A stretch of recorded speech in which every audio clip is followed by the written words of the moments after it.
Oy, oy, oy. One moment, please. One moment, please.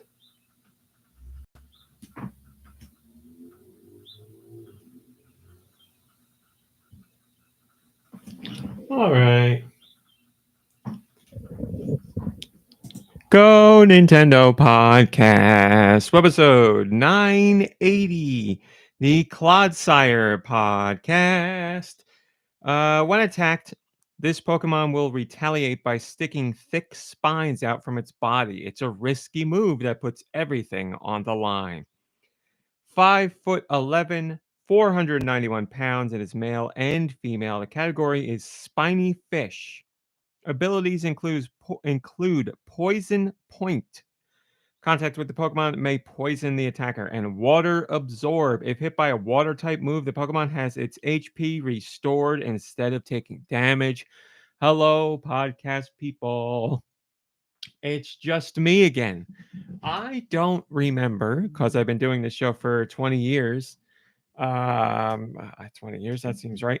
I don't remember if this has ever happened where it's been two solo shows back to back. I'm sure some podcast historian could tell me and say, "You're so stupid. How can you not remember episode 248 and 249?" You know, I don't remember, but this seems like an oddity to me where it's two solo shows, but that's just the way things worked out. And I found out yesterday that that was going to be the case, but I'm never alone. I have you guys with me. But before I say hello to you, let me talk to you about the other podcast crew members. Let me do it a little bit in reverse today. My friend from college days, Josh Grobot. How are you, my friend? I'm here to grace you with my presence. And I very much appreciate it. How are you feeling? I'm feeling so great. Thanks for Oh, asking. it's my pleasure. I'm glad to hear you're feeling so great. I'm feeling pretty great too.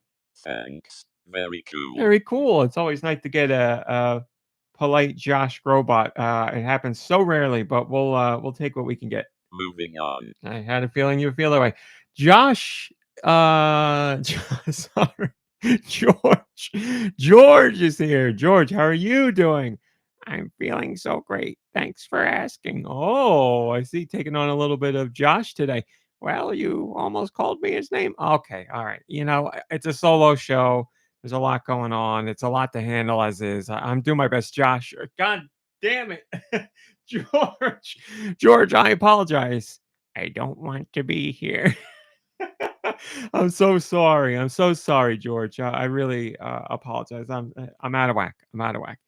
All right. So I said hellos to the people who are always here with me, rain or shine, including you guys in the podcast chat. But I'll say your names in a minute. Where is Dew? Dew has family visiting, so Dew is unable to attend. Anything new going on for George? George, anything new going on for you? Questions. Nico Darunia from the Discord asked if you got anything new going on. No, just playing lots of online on Switch 2. Oh, you got a Switch 2, George? What have you been playing on there? I've been playing Puyo Tetris S2. Oh, really? I didn't. Nobody's really talking about that one. You having fun? Using the mouse controls. It's a lot of fun. You should play me sometime. You know, I like that game, and I've had some great family battles with that game, but I didn't get the one on Switch 2. Maybe I should pick it up and we go head to head. That sounds great. I'll kick your ass. Well, okay. Thank you, George. So Dew Michaels is with family, so he is not here. Nikki Hill, where is he? He is not here because he's away on assignment. GoNintendo assignment? No. He's on work assignment. He's out in blank. I don't say where it is. Because it's not my place to do so, but he's doing something work related, so he could not be here, unfortunately. Yes, Nico Darunia in the chat posted a picture of George hanging out with Triple H. He got to meet the chief creative officer of WWE. I don't know how that happened. I could ask, but I feel like I should wait to discuss these details when everybody else is on the show. But in the chat, if you want to see George and Triple H hanging out, and I'm very jealous of that because I'd love to meet Triple H. You can see that in the Discord. Mom Brain, where's Mom Brain? Well, this is where the show turns a little bit serious, but I promise everything's okay. Sadly, Mom Brain found out that her grandfather passed away. And yes, I got permission from her to share this on the podcast. So, not telling any tales out of school. Her grandfather passed away, obviously a very sad thing, but it was not unexpected. Things have been heading this way in recent weeks, month plus. So, she had time to prepare, and it is what it is, obviously. Not a happy thing, but she's doing okay. She's out with her cousins right now, reminiscing and sharing the good times and happy times and all that. So she is okay. I promise she is okay. She's hanging in there. Um, and sorry, I was reading. I just realized I was reading the wrong. I was reading the wrong Discord because I'm an idiot. But yes, Mom Brain is okay. She's taking the day to hang out with her family and remember her grandfather and all that good stuff. So, um, Mom Brain, we miss you. We miss everybody that's not here, but again, she's okay. She's okay, I promise. We speak your name, Mom Brain. That's right, Radical Defect. Let me say hello to the podcast chat. Roth, hello, Radical Defect, Jovial Jeffer, Nico Darunia, Red Souza, SD, Sneaker Hacks, Dre Gamer, Ice Dilbert, Blood Ocean, whoever else I didn't see in here. Thanks for joining on this podcast day. Vachi, yes, and it is true. Today is Community Day, so if you are a Pikmin Bloom, I hate that it's called a Community Day because it's 2 days in Pikmin Bloom. Is it 2 days in Pokemon Go? I don't know. I'm a Pikmin Bloomer. I'm a late bloomer. But it's 2 days in Pikmin Bloom. So Community Day today. What's today? The 14th. And Community Day tomorrow, the 15th. You got to get in your 10,000 steps, and they have to be gotten in a single day. You cannot. that's very good, SD. You cannot combine the 2 days. You have to have one of those days where you do 10,000 steps all together within that time period. So don't don't think you can add up to 2 days because when it originally started, that's what I thought could happen, but not the case. I did my community day walk last night. I played some Fortnite with family, and then I got some work done, and then I rushed right down to the treadmill and got my walk done because I want to get it taken care of as soon as possible, and that's how I always do it. Hopped on the treadmill, and I got all my steps in while playing Deltarune. I usually watch something, but this time I was like, let me set up the Switch too, and I'll play a little something while I'm on the treadmill, and hopefully time will fly by. And that was very much the case. When I checked, I didn't even check time. I checked how many steps I had, and the first check, I had over 9,000 steps. So I was like, "Oh my god, I'm almost done already." So wasn't bad at all. And now it's done, and I don't have to worry about it. I don't even know what the badge is, but I got my badge. Radical Defect says that soundtrack in Deltarune will get your blood pumping. Yeah, the third chapter is pretty interesting when it comes to all the things that you do and the music as well. But um, I got to one of the sections that has like a more traditional song in it, and man, it's a great song. It's really good. This chapter is really cool. I will talk to you about it more much later in the show. But that's how I did my community day. All right, what do we got to talk about? What do you guys want to talk about? What do you want to talk about? I don't have any topics that aren't included or that are separate from Patreon. So I'll just go into Patreon stuff and we'll take it from there. Did you? Oh no, it's me. I'm sitting here and and I forget that I got to do it. Yeah, yeah. Did you know that you can join the GoNintendo Patreon for $1? For $1? Some of you lovely people have, and I appreciate it. What do we talk about over on Patreon? God damn it. Can't stop yawning. Here's what we talked about on Patreon. Talked about Fortnite mouse controls. Fortnite. Last week I finally had the chance to try mouse controls on Fortnite On the Switch too, I was gonna say Fortnite too, but that's not a thing. As you might know, the most I don't know, well, it's not the most recent update anymore because they update frequently, but the big season update, um, which was on June 7th, yes, added in mouse controls on Fortnite for Switch 2. Fortnite was on Switch 2 earlier than that. It was their launch day, but Epic wasn't going to like do that, do an update for mouse controls and then do another update 2 days later. They're just like, wait until the update drops in and you'll have mouse controls. So that update came out and I gave it a try because A, I'm a big Fortnite fan. B, I'm a big Nintendo fan. C, I'm a big Switch 2 fan. D, I really wanted to try out the mouse controls.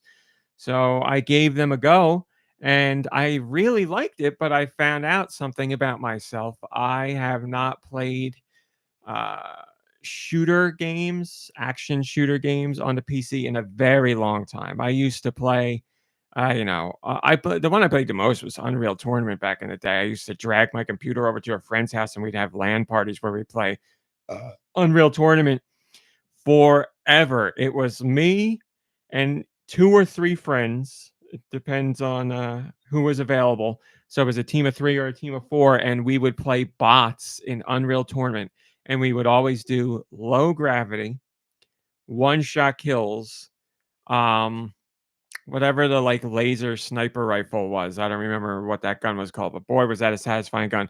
And we would play the mode that was like a sport. I also don't remember what that was called, but you had a ball, and the goal was get the ball to your goal. And you could either shoot it through the goal, which was a big hoop. You could shoot it through the hoop for 1 point, I think, or run it through the hoop for 3. We used to play that hour all night long, literally all night long we would play that, and man, I love that. So obviously that's a first person shooter where you're using mouse controls and just that's I poured so much time into that, but that was very long ago.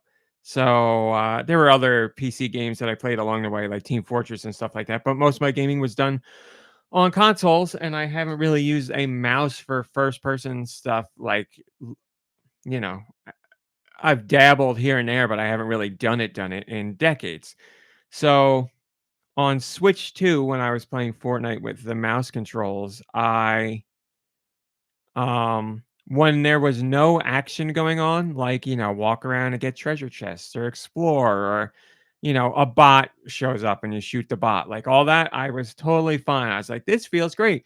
Then when I got into situations where it was like a real person and they were a particularly sweaty player, I was too fidgety. Like I could not get a good grasp on the controls. And I feel like I'm just too nervous of a player or you need too fast twitch controls for me to handle it. I need to put in like way, way, way more time to get back to like that kind of feeling. Hi, William. Good to see you.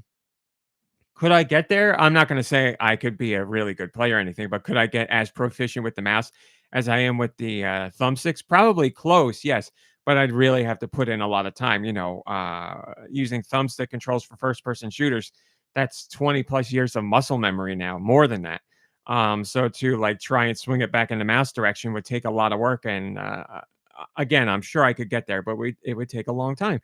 So I don't want to give up on mouse controls because I really did like it when it was, it gave me a lot of confidence for when I'm playing other games with mouse controls that are first person or shooter ish and they're not online against real people. I think I'll be fine. That element of playing against real people makes me nervous in Fortnite no matter what. Like I could be playing with a regular controller or a mouse. And when I get into like battles with real people that are very intense, I get nervous and jittery and shaky and it's hard for me to control and I fumble and it's just the way it is. So that happens extra with the mouse controls.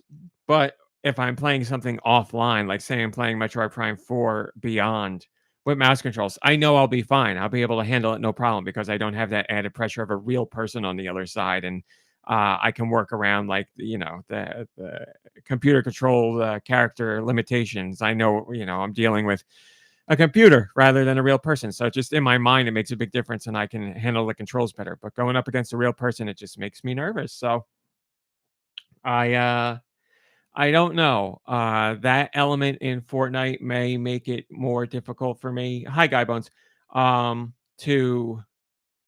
To make that my main control method, but I still want to try. I'm not giving up on it. Definitely. Hi, Blinded. Good to see you.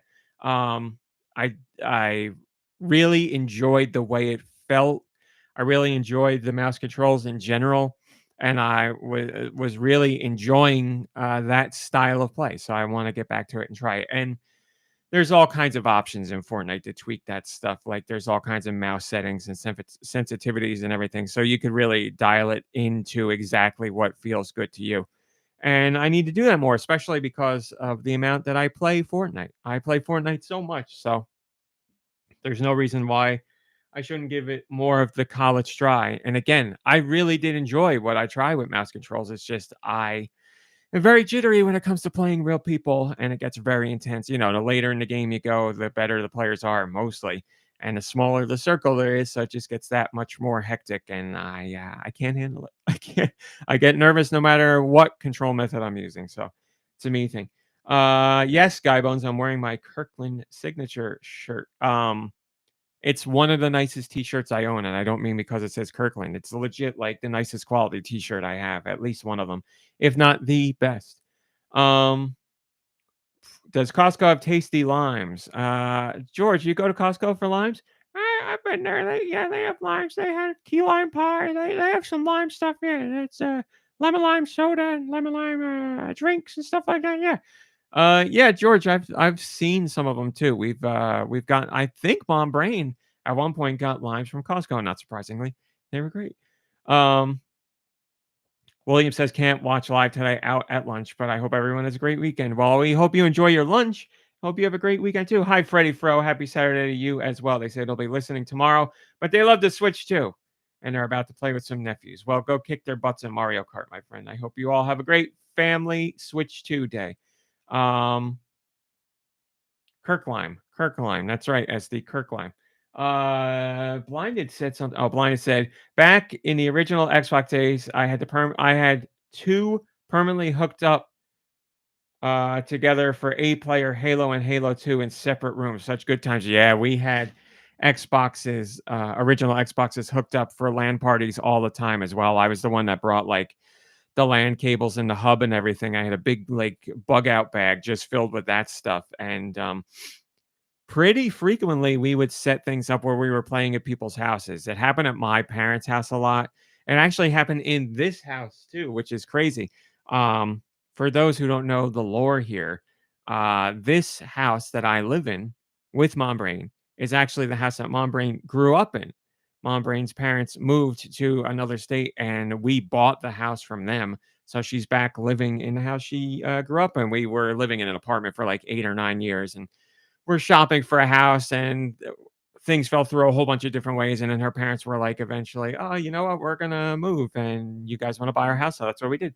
Um, so back before all that happened, back when I was just courting Mom Brain, when her parents were out of town, we used to have Xbox parties here and bring over a whole bunch of TVs and set them up throughout the house. Like the living room and the dining room, and back here too, we would set up TVs and connect all the Xboxes together and play tons of Halo. Definitely tons of Halo. We did oh, it was a racing game.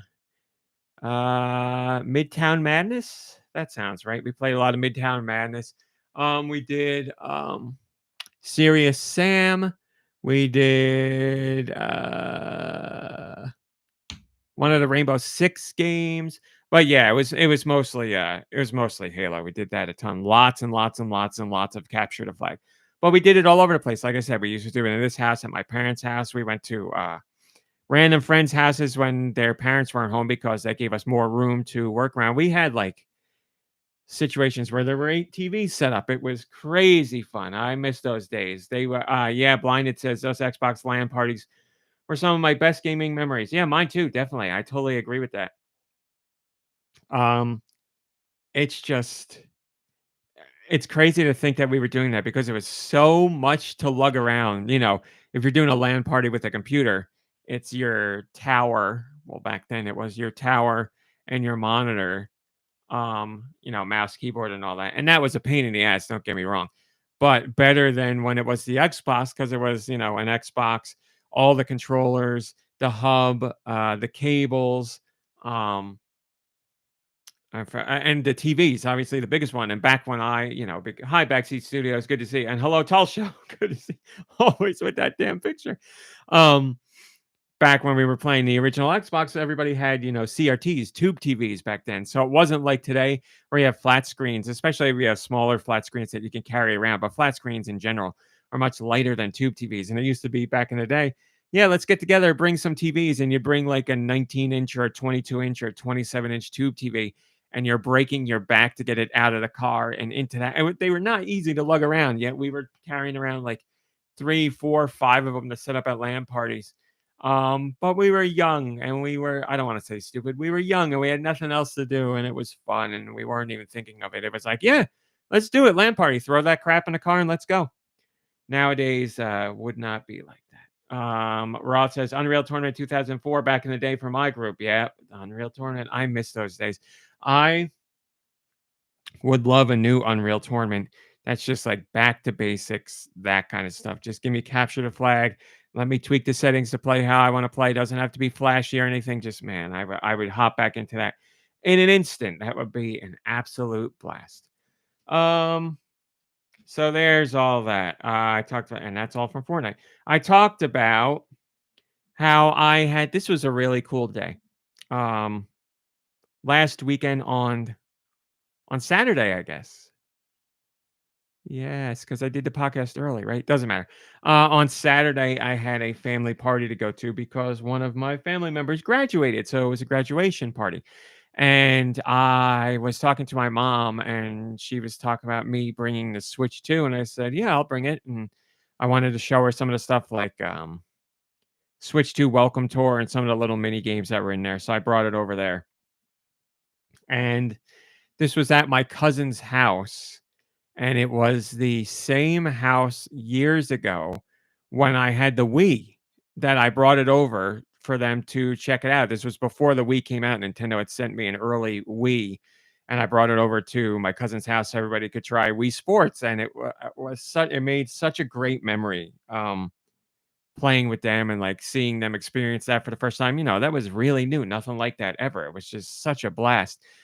So I have great memories like that. And then this past weekend, it brought back those memories of the Wii because I was showing people Switch 2 and Switch 2 Welcome Tour, where you get a lot of mini games that showcase like, HD Rumble and mouse controls and things like that. Um, and it was very similar. I was only playing tabletop and we were, a whole bunch of people were sitting at one of the tables. And I happened to be at a table that was full of the elderly family members, and they were no, all of them were at least somewhat interested in what was going on. Many of them were interested to the point that I wanted to try it out. So I had done the two games that I focused on and switched to Welcome Tour were the game where you use the mouse controls to control the UFO and have it dodge the spike balls that are falling from the ceiling. And we also did the one where where again, you use mouse controls to feel the HD Rumble 2 sensitivity to see where it's strongest. And then you click, and then it shows you where you clicked versus where the actual strongest point is. And the strongest Rumble one really got a lot of play. Everybody was really into that because using mouse controls, even though they are elderly people ranging from like 65 to 80, early 80s, they had all at least used a mouse in some degree, or they knew what a mouse was. So taking the Joy-Con and using it like a mouse they could handle. And then B, the game is very simple. It's you put your controller on the hand, or you put your hand on a controller, and wherever you think the vibration is strongest, that's where you click. So they could move the mouse around and see the dot and feel the rumble, and they understood it pretty much no problem. And then once they did that and they saw, they clicked and it's like, you're 111 pixels away from the spot. They wanted to keep going. And I was like, oh, they're really hi, human fart. Good to see you. This game was, no pun intended, really clicking for them. So they kept playing it and they were like, oh, one more go, one more go. And it's just really fun to see because it's a whole bunch of people who have well, some of them have no interest in games. They're not against them. They just don't play them. Others have, uh, points of contact here or there, and others will play games. But all of them were coming together through Switch 2 Welcome Tour. And I was like, this is really cool. I really like these moments a lot. And then I went to go pack it up, and an uncle was like, oh, I wanted to try. And it is an uncle that has never shown, at least as far as I've seen, never shown any interest in video games at all. And I would have never guessed he would want to play or try or have any uh, interest at all. And I was shocked because he clearly wanted to give it a try. So I was like, "Oh yeah, of course." And I set it back up and brought it over to him, and he was doing the Rumble game, and he spent a good like 10 minutes very those games go very quick. You could finish around in like 15, 20 seconds. He was spending a lot of time being like very meticulous with his movements and really going slowly to try and feel where the thing was and lock it in, and then getting a score and then being like, I could do better than that, and going through the whole thing again. So it was just crazy to see that person in particular be so interested in this, because again, it's not something I've ever seen come from them. So that was really cool. And before the Switch 2 came out, I wrote about how I thought Switch 2 Welcome Tour was a really missed opportunity for not being a pack-in game, because it could be that kind of gateway game that's for expanded audience people, to show them like, here's what the Switch 2 can do, and here's why it might be fun for you. I thought Nintendo was really missing out on that by not including it as a pack-in. I guess it doesn't really matter when someone else is showcasing the system, because that person would have to have the game. Obviously, if they had the game, maybe they would play it and show it to people. Whereas if they don't have the game, they would never have any intention of buying it anyway. But, who knows really. But for this instance, yes, it was important that I had it and I was showcasing it to somebody else. But it got them interested. It got them to learn a bit about the system and showed that they might have some interesting games that they would have never considered before. So it's a lot of fun. Ross says simple arcade style mini games go a long way. I really do think that's true. I completely agree on that. Goodbye, SD. We'll catch you later. Um, I really do think those little mini game experiences can do a lot, especially in breaking down barriers and reaching people who don't usually play games. I'm taking a sip. So yeah, we'll see when that happens next. I know I'm gonna, as longtime listeners know, we have a yearly North Carolina trip that happens that is coming up for us, and there's going to be a whole bunch of family there, and there are multiple Switch 2 owners in the house, so I'm sure there's going to be a lot more Switch 2 Welcome Tour and other stuff going on. So I very much look forward to that. Hi, Joe Shabadoo. Uh, Joe Shabadoo says part of the missed opportunity of the game beyond charging for it is the localized name. In Japan, it's called something like Secrets Features of the Switch 2. A welcome tour just reads like something that should be included. That's a good point. I didn't know that about the name. Yeah, welcome tour makes you think like, yeah, this is onboarding and it's going to be there from the start from the start. Not like, yeah, we'll give you a welcome tour. You got to pay to see it though, and this is your introduction to the system. Yes, that is a little disheartening. It's true. You have to, I'm sure the pushback would have largely been there, even if the name was changed, just because of the nature of the game itself. But we've seen before what a name change can do for a game. So we'll never know. So I talked about that awesome day that I had, which was a lot of fun. I also talked about Mario Kart World and its sense of scale. I played a lot more Mario Kart World this week. I'll talk about that in particular later, but what I'll talk about right now is the sense of scope and scale in the game, which is to me staggering on a degree that I don't know that I've felt in a game before. Now, I've played games with great scope and scale, such as Breath of the Wild or Tears of the Kingdom or the Xenoblade entries.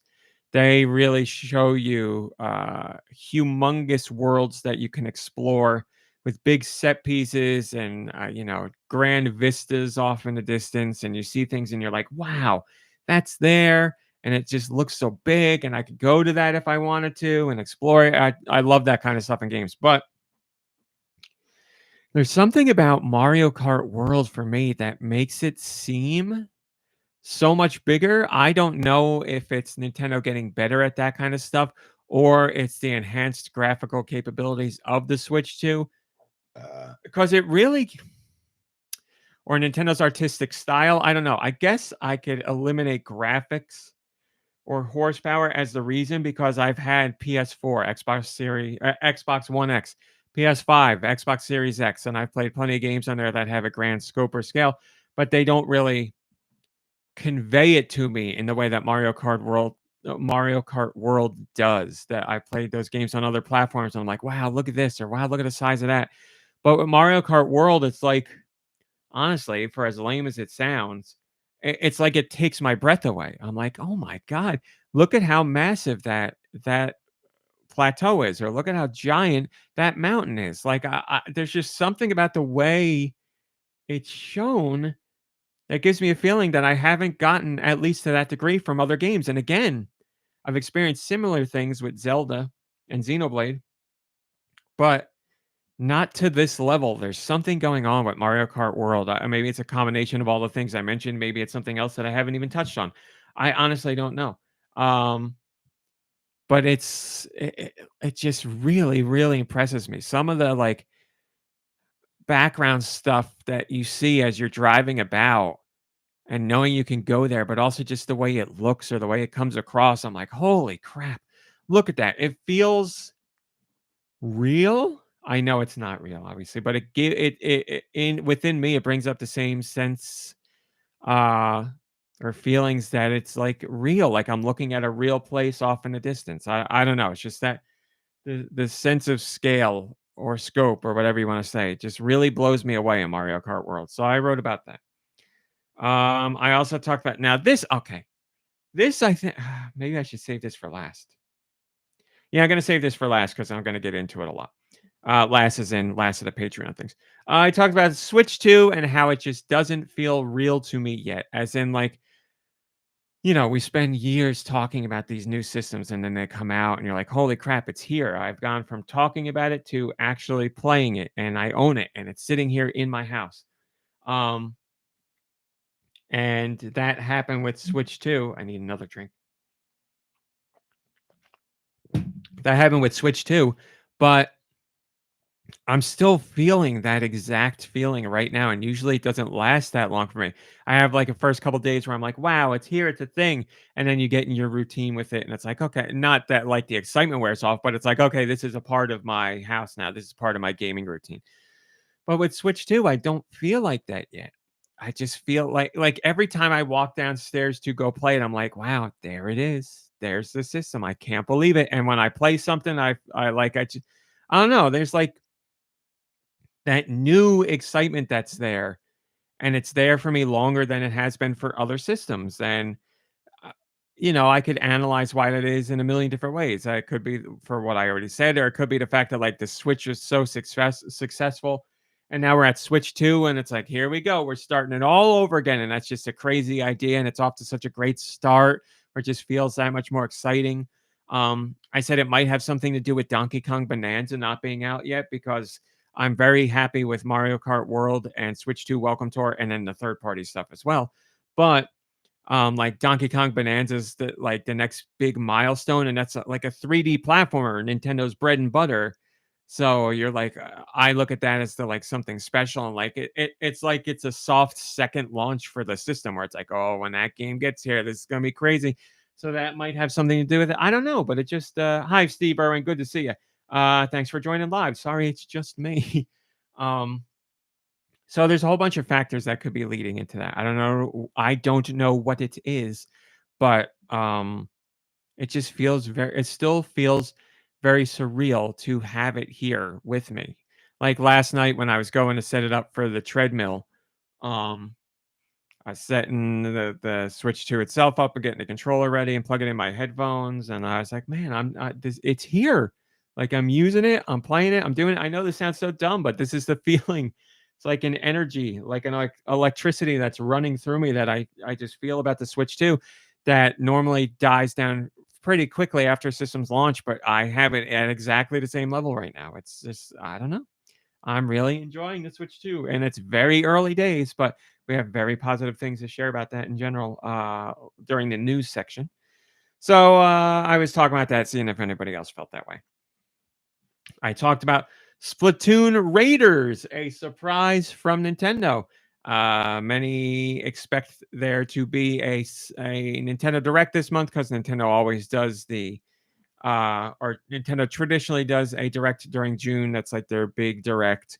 The insiders have been saying that they don't know that there's going to be one this time. I don't know either. We'll find out together.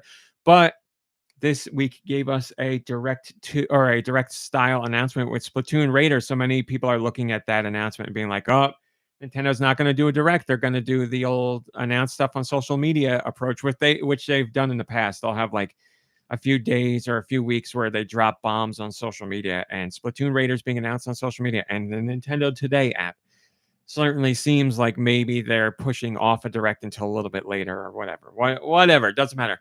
What does matter is Splatoon Raiders got announced, and I should just say announced rather than detailed because Nintendo is keeping a lot of secrets about this. All we got was like the teaser trailer with what's their name? In the Cut? Is that the band's name? In the Cut? Off the cuff? I'm terrible. I love Splatoon so much, but I'm so bad at names. If you're watching me on camera, I have something stuck in my sock and I'm trying to get it out. Oh, I got it. It's a fuzzball in my sock. It was driving me nuts.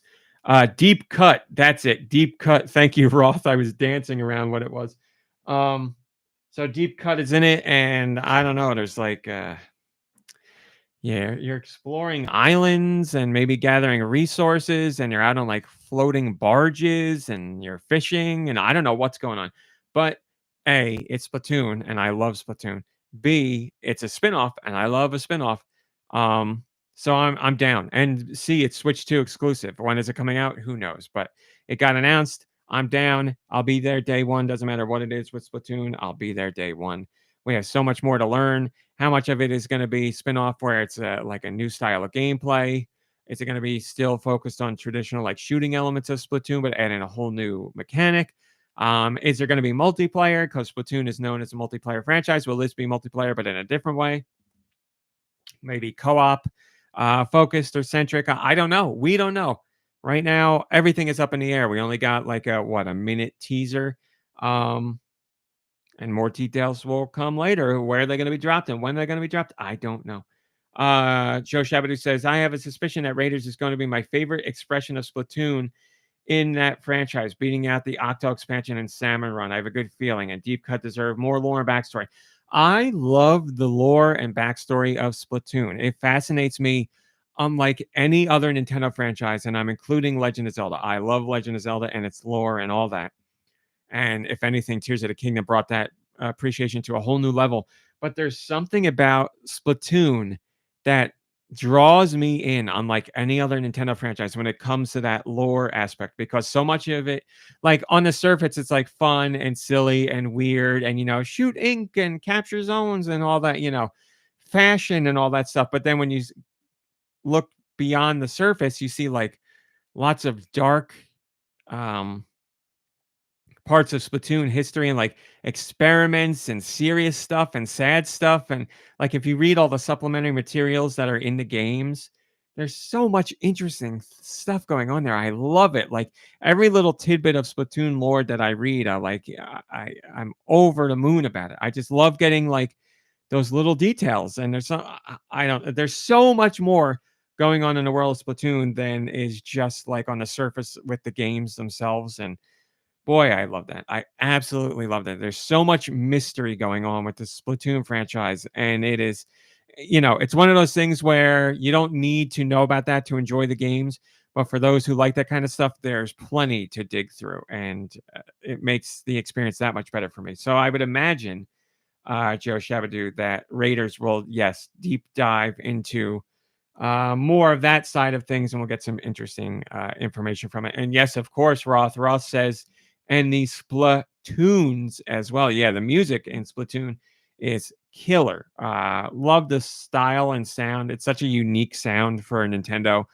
And bands and music are part of the identity of the Splatoon series. So Nintendo puts extra care into like not just the music in Splatoon, but the bands that are making the music and all that stuff. All those little extra touches, those bells and whistles that really heighten the experience for me. I really like that.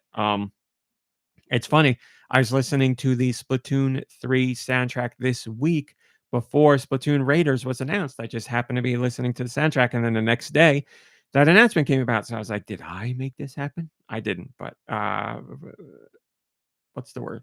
Serendipitous timing on that.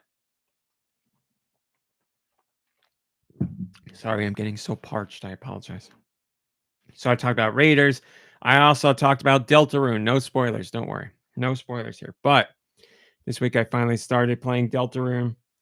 Longtime listeners of the podcast know that I'm a huge freak for Undertale and Deltarune and anything Toby Fox does. So I've been chomping at the bit for more Deltarune.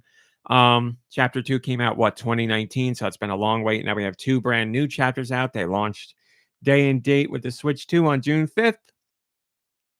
There was a world where I wanted that to be the first game that I played on Switch 2, but it ended. I was like, it's more important to get like hands-on with the first party stuff so I can talk about it on the podcast and share impressions and blah blah blah blah. And not that I'm like, oh, woe is me, I gotta play these excellent games.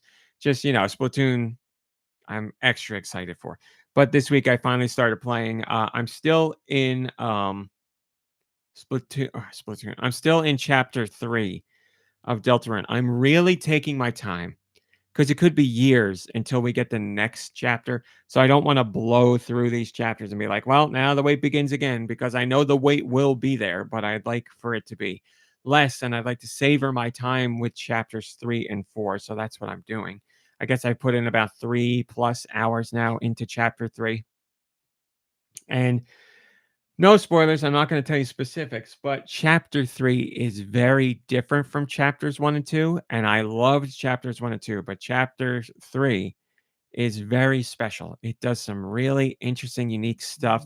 It has you looking at the game in ways you may not have looked at it before, as you looking at games in general in ways you may not have looked at them before.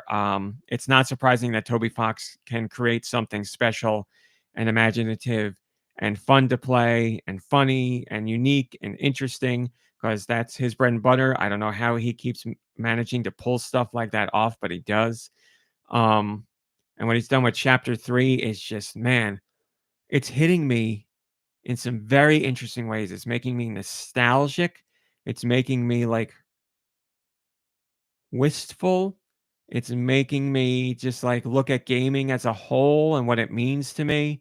It's such an interesting chapter. I look forward to talking about it in detail later down the road. I want to give it some time. The game's only a month out, so I don't want to. And I haven't finished the 3rd chapter for myself yet.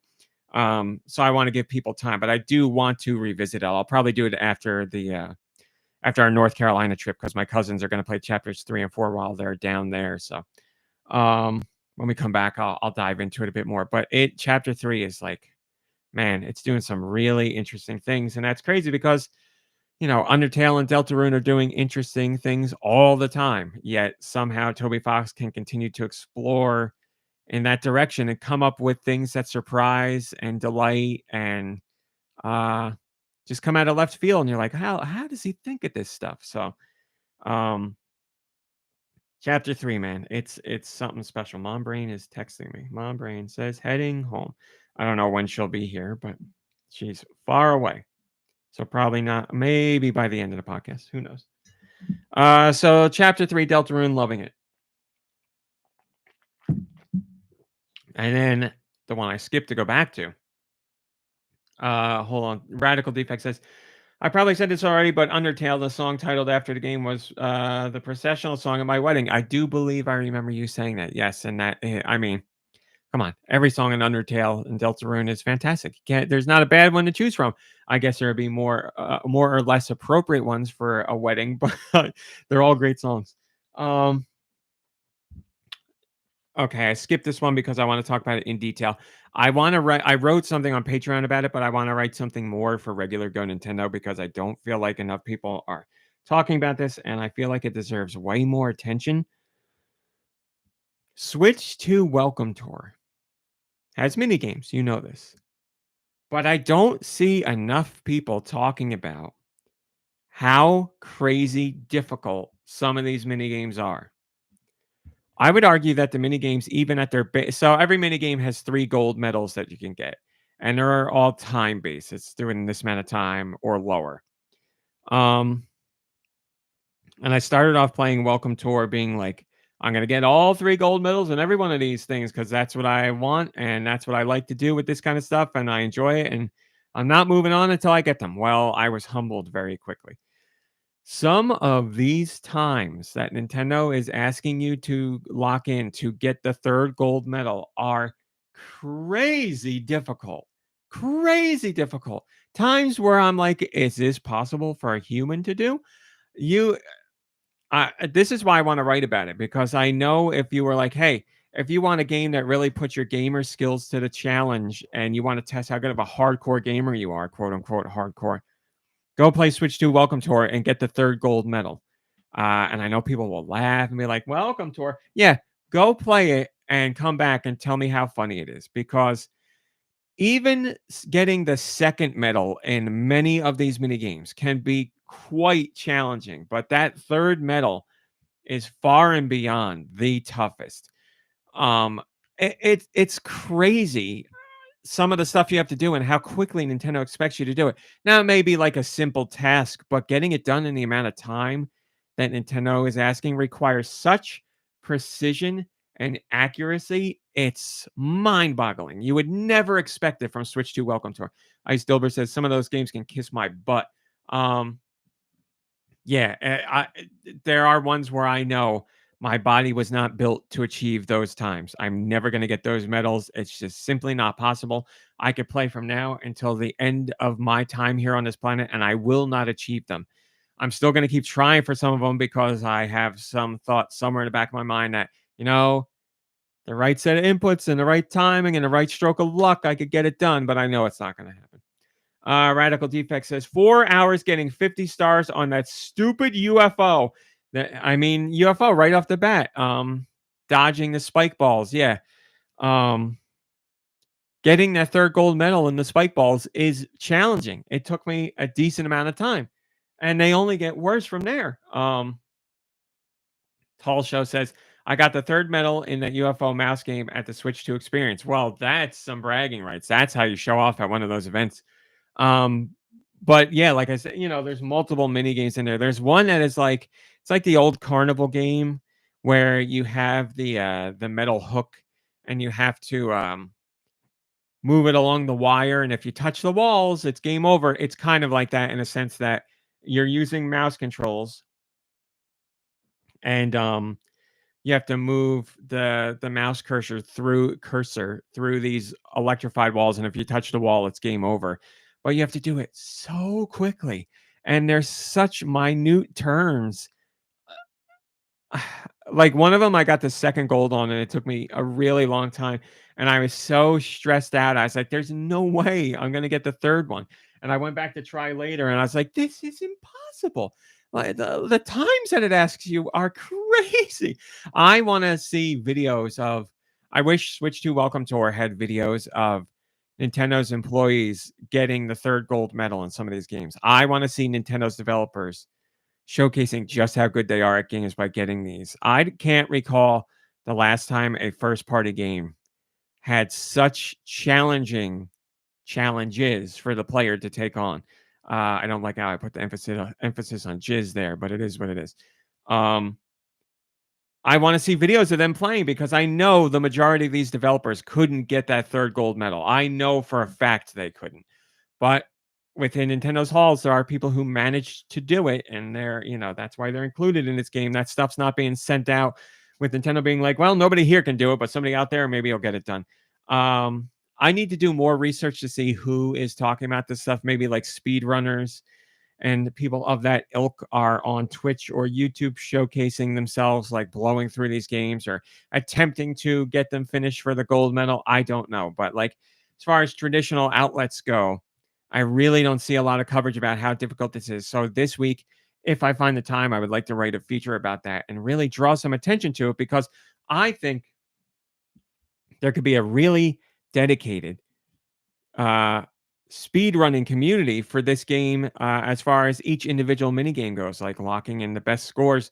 I wish the game had online leaderboards because these challenges are so fascinating to me in that they're so difficult. I would love to see what people are pulling off rather than me having to go on YouTube or Reddit or whatever and just dig around to see what people are doing. I want a better idea of overall what people are managing because I swear to God, I've played games since I was like 6 years old. I'm not overselling it when I state how difficult some of these challenges are. Like I've seen difficult challenges in games before. I'm not saying like this is, it's not like this is the Elden Ring of Nintendo games or anything like that, but these are very challenging mini games when it comes to getting that final medal. I promise you, you are not going to blow through them. I promise you, you're not going to be like, well, that was easy and go right on to the next. You're going to get stuck on every single one you do for some degree of time. I promise you. So, uh, Tendivision says they're having some fun with the fam. Well, that sounds like a great weekend. I hope they're having fun with you too. So if you have switched to Welcome Tour and you haven't tried those medal mini games to go for the third medal, give it a shot and see how they go for you. Or if you have, get some videos out there, share some stuff on social media, and get people talking about it. I saw that in the US Switch 2 Welcome Tour. As far as overall games on the Switch 2, it's the third best selling game. So it's Mario Kart, Cyberpunk, Switch 2 Welcome Tour. So there's people out there who own it and are playing it, and I want them to fess up about how challenging this game is. Nintendo says, hello, just listening and sorting my Magic the Gathering cards. Hope you have a great weekend. I hope you do too, my friend. I hope you have some Magic the Gathering playing in your future as well as organizing cards. One of those things that escaped me way back in the day. I really wanted to get into it and didn't because I didn't have any friends that would. As I know, I mentioned I played some Yu-Gi-Oh for a little over a year, but then the friends that were into that weren't into it anymore. So I never had the chance to do Yu-Gi-Oh for a long time or Gadget the Mathering at all. So, and now, come on. Can I get into it now? I'm sure I could, but I need like somebody in person to guide me. And as you all know, and we all experience and hate, who's got the time? Nobody's got enough free time for all the things we want to do. We want to play games. We want to watch movies and TV shows.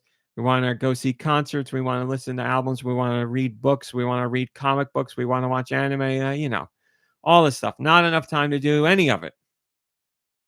Yes, Nintendo. I saw that Final Fantasy is related to Magic the Gathering or Gadget the Mathering now. Hi, RLM. Good to see you. Yeah, there's been lots of cool things that I've seen about it that make me want to get into it over the years. Just, now I'm like, oh, it's been out for so long and I got nobody in person who knows about it and blah, blah, blah, blah.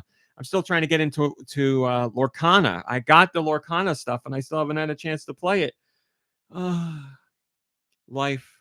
Life finds a way. All right. That's what I talked about on Patreon. Oh, yeah. Oh, my goodness. All right. Let's get into news. And this is the part where RMC, the idiot, remembers that he is the one in charge of music. So he has to find a news jingle. Yep. Here we go.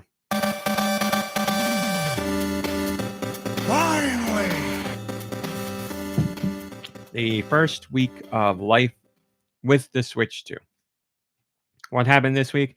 A lot of good Switch 2 related things and some other stuff. Let's talk about it very quickly because it's like a very small story. The Legend of Zelda live action movie got delayed. The original release date was March 26th. They have now bumped it to May 7th. That's 2027. Was March 26th, 2027. Now it's May 7th, 2027. Miyamoto himself announced the delay, saying that the change happened due to, quote, production reasons, end quote. So it's only a few weeks later than what it was. Not a big deal. Whatever. Do whatever you need to do. That's fine. It's not like, oh, it's not 2027, it's 2028. So it's not really a big deal. Now I'm going to lump all these things together because as you probably know, There were lots of Switch 2 related stories this week that had to do with sales of the system. So I'm going to read you all the sales related stories in one post as they came out. And I'll correct things on the fly if we have new information. First things first, the first little tidbit of information we got on Switch 2 sales came from France. And while it is not officially confirmed, we now have data that points to this certainly being true. But we marked it rumor just because Nintendo specifically hadn't said it, or any sources affiliated with Nintendo hadn't said it. It was people who get retail data and all that stuff. So it is what it is. In France, the Switch 2 supposedly sold over 200,000 units in its first weekend, and it made over 100 million in revenue from hardware alone, and that figure climbs up to 130 million when you include games and accessories. 70% of the sales were for the Switch 2 Mario Kart World bundle, and roughly 3 to 5% of Switch 2 buyers didn't purchase Mario Kart World, so the vast majority did buy Mario Kart World, not surprisingly. Now, if all this data is as it says it is and is valid, that would make the Switch 2 the biggest hardware launch in France ever. You name any other system, Switch 2 sold more than it in its opening weekend. The previous record holder was the PS5, and just to put this into perspective, Switch 2 sold over 200,000 units in its first weekend. PS5 previous record holder sold 107,000 units in its opening weekend. So I think it's fair to say the Switch 2 blew it away. As I have said throughout the history of GoNintendo, France is very much into Nintendo. France is a big supporter of Nintendo and their games and their hardware and Nintendo in general. So it's not surprising to see the people of France show up in a big way for Switch 2. Smasher89 says, yep, cheapest in Europe. I think a lot of us Scandinavians do what we can to get that number up, considering the stores are scalping. And it was in stock to order up to like day one or the day before, at least. Mine arriving in Sweden or Wednesday with 170 euro savings in physical Mario Kart instead of digital. So people from other countries dipping into France to help them boost those numbers. But the end result is, so we hear, over 200,000 units sold on opening weekend. Continuing with the sales information, Switch 2 becomes Nintendo's fastest selling launch in UK history. So that's fastest ever selling hardware launch in the UK for Nintendo specifically. Now, just as I say, France is big into Nintendo, the UK is big into PlayStation. UK is PlayStation territory. It's a line I've said over the years so many times. I'm sure one very dedicated person out there could go through every episode and find hundreds of examples of me saying that. But if you didn't know, for some reason, UK is PlayStation territory. So the Switch 2 is Nintendo's biggest hardware launch in the UK. That is great to hear because obviously you want to do better than your best, and that's exactly what happened. The Switch 2 outsold the Switch at launch in the UK on a scale of 2 to 1. So for every one Switch that was sold at launch in the UK, 2 Switch 2s were sold. The previous record holder for Nintendo in terms of hardware in the UK was the 3DS. The 3DS sold 113,000 in its opening weekend. And the Switch sold 80,000. So 160, 80. We're looking at 160 plus for the Switch 2 to take that number one spot. Also, for the sake of clarity, that makes Switch 2 the fourth best-selling game hardware at launch in UK history, being beaten by the PS5, PS4, and Xbox Series. So shows you how different the UK is. UK is, a notable gaming market, but not a huge gaming market. But it shows you how different things are there. PS5 and PS4 taking 1 and 2, not surprising again, because PlayStation is huge in the UK. But the Xbox Series taking number 3. Xbox brand, as far as console sales go, is struggling, certainly, and not. I don't want to say it's doing horrendously because it's not horrendous, but it's certainly not doing all that great, and we are far off from the heyday of when Xbox was a big name brand in the console space. But over in the UK, still, that for their taste, that's what they're more into. But Nintendo has grown their market share for launch sales with Nintendo hardware, and that's all you could hope for. Obviously, it would have been great to see it be number one in terms of hardware overall, But a number one for the UK is a big win. And to double what the Switch did, another big win. Zeldude says, lower the price is working. And he says that as a joke, obviously. As we talked about before, we figured a lot of the complaints online would be just that, people complaining and then going to the store in their real life and buying the system, or maybe some people didn't. We'll never know. But the amount of vitriol online of people saying boycott, don't buy, versus the amount of people that bought it in person or in real life, wildly different and swinging in Nintendo's favor by a lot. Continuing on with sales information. The Switch 2 set a record in Spain. It achieved the best opening weekend sales for any game hardware ever. So Nintendo's just racking up the accolades. From Thursday to Sunday of launch week for the Switch 2, in Spain, it sold 108,000 units. Now you're like, what's that number mean? Okay, it was enough to get number one, but where does it fall in the history of game platforms? Well, here's something you might not know. The best-selling opening weekend for a piece of game hardware in Spain previously was the PSP. That one held the record for number one. And that sold 54,000 units in its opening weekend. So again, Switch 2 blew it away. What is that? It literally doubled the sales of the PSP's opening weekend. PS5 did 48,000 units in its opening weekend, same amount of time. So more than doubled what PS5 did, literally doubled what PSP did for that 108,000 units sold. So again, another accolade for Nintendo, where they didn't just take number one, but they absolutely blew the number away to secure that number one. And you would have to imagine it might be tough for other companies to get in there and break past that number. But whenever the next PlayStation, PS6, and Xbox, whatever, come out, we'll see what happens. But for now, it's Nintendo's record to hold on to and by a decent amount. King One says, I really want it, but it's too expensive. Well, you can always trade things in. There will be bundle deals that can make it cheaper. Save up a little money every week to get something. I used to do that for games back in the day when I didn't have really disposable income. I'd be like, well, I can't get it now, but if I save this much every week, then by like 8 weeks, I could get it. So there's a way to make it happen. I understand money's tight, and I understand your priorities lie elsewhere, as they should. I don't know if you're a kid or an adult, but you got money you got to spend on food. And if you are an adult family, or, things with your rent or mortgage or whatever, you make sure all of that is allotted for. And then if there's things that you want, like the Switch 2, you can put aside a very tiny amount of money, and it'll add up. And before you know it, you'll have enough to get the thing that you want. So King One, I look forward to the comment one day where you say you got that Switch 2. Tall Show says the next launch record holder is going to be the Virtual Boy 2. The writing's been on the wall for years. We all know Nintendo's going to bring back the Virtual Boy, and it's going to be a massive hit, the likes of which the world has never seen. The world simply wasn't ready for the Virtual Boy. And when the Virtual Boy 2 comes out, Nintendo will make sure the world is ready. And then it will be the only system ever released. Nothing else will come out after that, because no other company will be able to top it or even come close to it. They'll just know this is the best that gaming can ever achieve. We will never need anything else. Virtual Boy forever. It will be double the size. You still won't be able to strap it to your head. It will be only one color. You'll only see red. That's it. All red. And it's going to be LED, so nice and bright.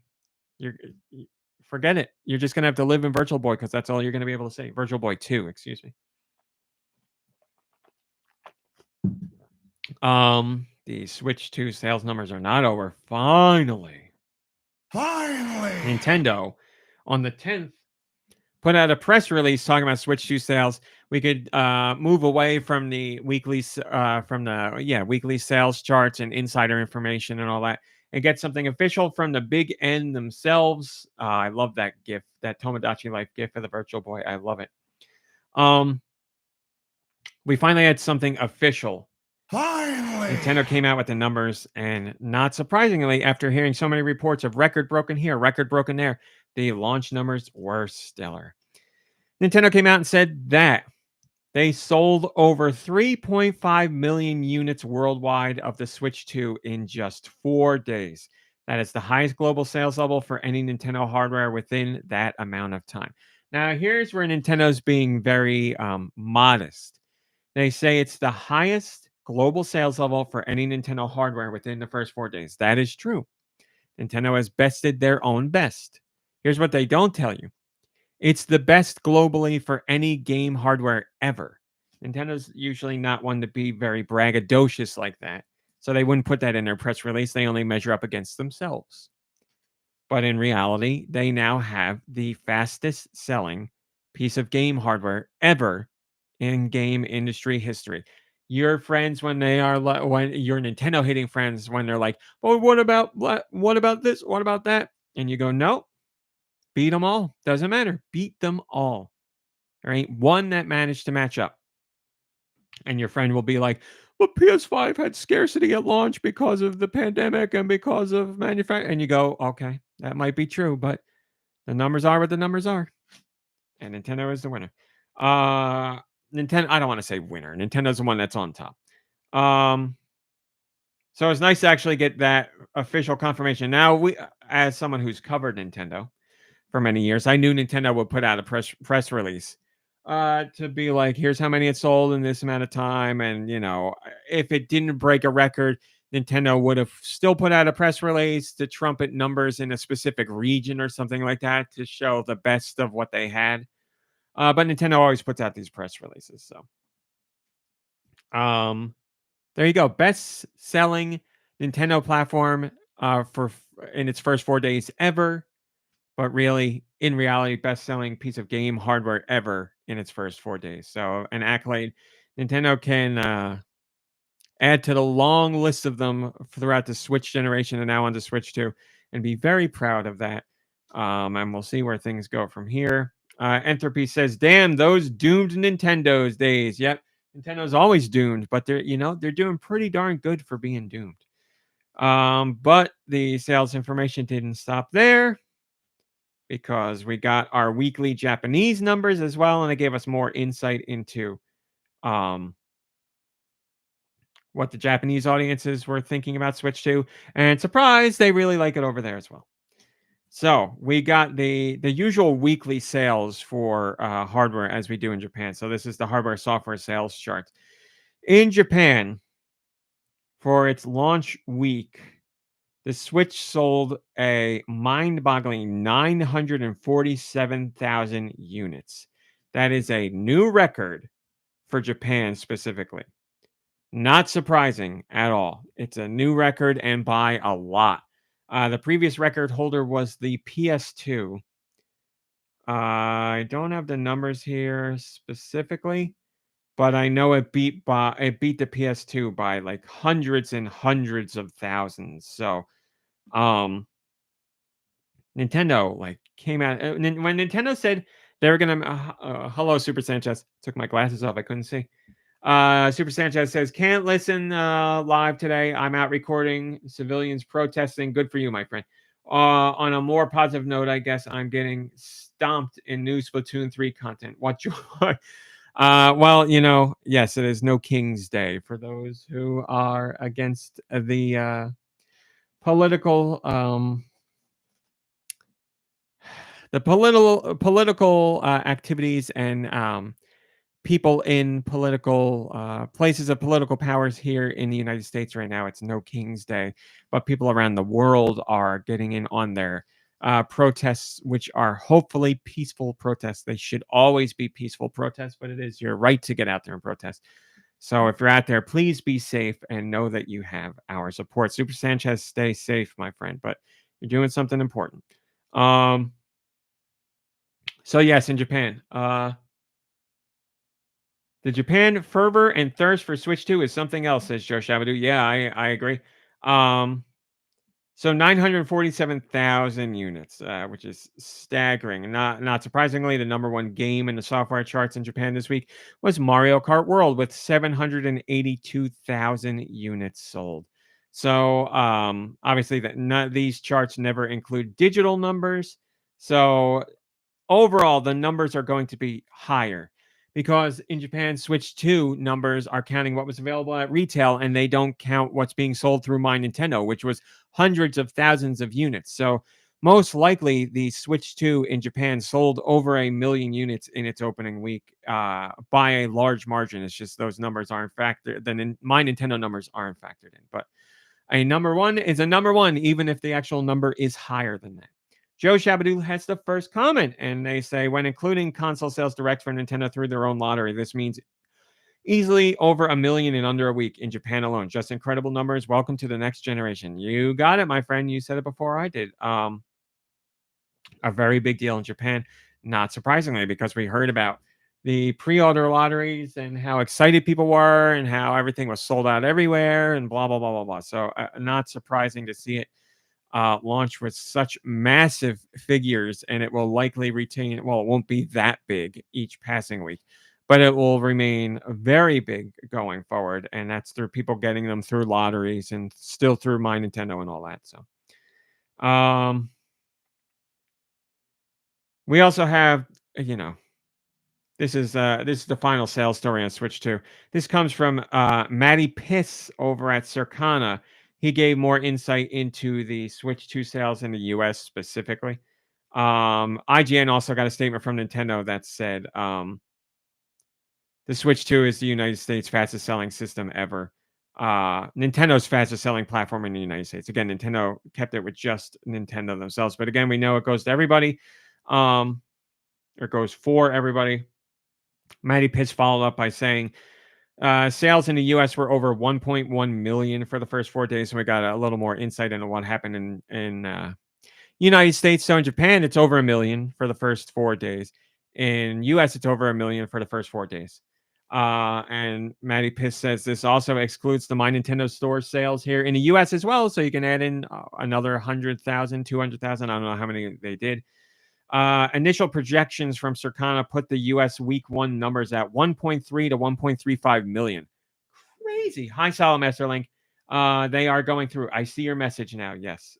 Crazy, crazy, crazy numbers. 79% of Switch 2 buyers in the US also purchased Mario Kart World either physically or through the bundle. Cyberpunk 2077 was the number 2 best-selling physical game for Switch 2. And Zelda Tears of the Kingdom Switch 2 edition was the 3rd best-selling title. So that is so funny that Tears of the Kingdom has come out of the gate swinging on Switch 2, 3rd best-selling physically. I'm sure a lot of people ended up skipping. If you look at the sales between Breath of the Wild and Tears of the Kingdom, there's like a 9 million unit sales difference where I'm sure some people were like, it should have been DLC, or it's the same map as Breath of the Wild. And now with Switch 2 coming out, those people who bought Switch 2 and skipped out on Tears of the Kingdom are like, maybe now's the time for me to play that.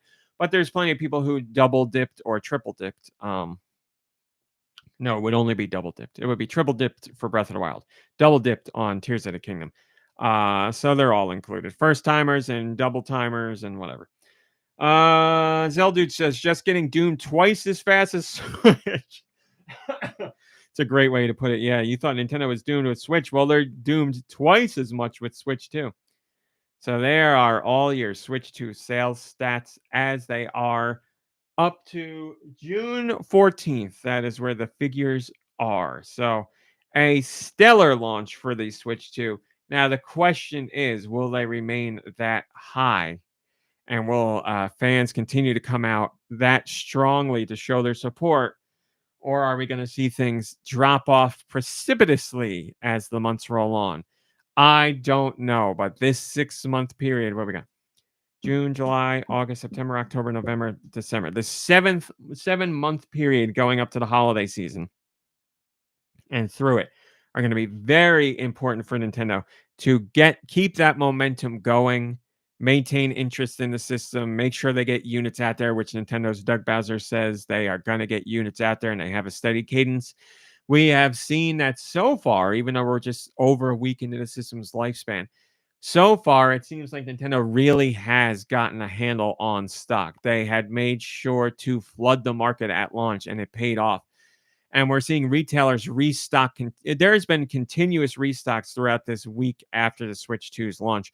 GameStop, Walmart, Costco, Target, all of them have had restocks, and they have sold out, but they keep restocking. You don't know when exactly they're going to come out. Sometimes a retailer will be able to tell you, hey, tomorrow at this time we're going to have them. But Also, there's situations where they just pop up in stock. So if you've been looking, keep checking because that Nintendo is getting more units out there and they're regularly showing up at retailers. Even though every time I see a retail space and somebody's taking a picture, it's empty shelves. So don't give up. Units are coming in. My best bit of advice is follow Wario64 on Twitter because he's got his own spiders and flies out there giving information on when Switch 2 units are showing up at retailers. So um, if you're still hurting for one, then that's the way to go. And it's probably going to get better, and then it's going to get worse as we get into holiday season, or bad again, I should say. And that's your Sales 2 Switch information. And I'm parched. I am parched. Oh, my mouth hurts from talking so much. Matt Piscatella is his actual name. Matty Piss is the podcast loving nickname for him. He works at Circana. All right, now we'll go back and do the sweep of other news. So let's go back in time when Microsoft was like, we want to buy Activision Blizzard. And Activision Blizzard was like, okay, let's work on a deal. And then the powers that be were like, I don't know if you guys are allowed to do this. This deal might be too big, and I don't know if it's fair. And we're going to take you to court, and the FTC's got to look into all that stuff. Oh, that was over a year, couple years worth of legal battles and all that. But eventually, it happened, and the deal went through, and it was official. But during the time when Microsoft was wooing or was trying to make the deal go through, and they were trying to placate the powers that be that were pushing against this potential acquisition, they were saying they were doing things where it's like, look at how great this will be. Look at what we're promising. And Microsoft was like, if we get this deal, we promise that we're going to put Call of Duty on Nintendo systems for 10 years straight at the least, probably more than that, but 10 years. Nintendo fans will get Call of Duty and it will have parity with other platforms. It's going to be the real deal Call of Duty, blah, blah, blah. And then the deal went through. And we still don't have Call of Duty. And people are like, "Hey, Microsoft, remember when you were saying we'd get Call of Duty on Nintendo systems feature parity, day and date?" Well, what's going on here? Because nothing's happened. Call of Duty Black Ops 7 was just announced, and people were with their eagle eyes looking at the trailer, and it did not include a logo for Switch or Switch 2. It didn't mention Nintendo at all. Then the press release came out, and it did not mention Switch or Switch 2 or Nintendo at all. And Nintendo fans are like, what's going on here? Microsoft, you're sweet talking us, and you put out that proclamation, and you made that promise, and you did it very publicly, and now we're still not getting anything on Nintendo platforms? What's up? Insiders were saying that it is still happening.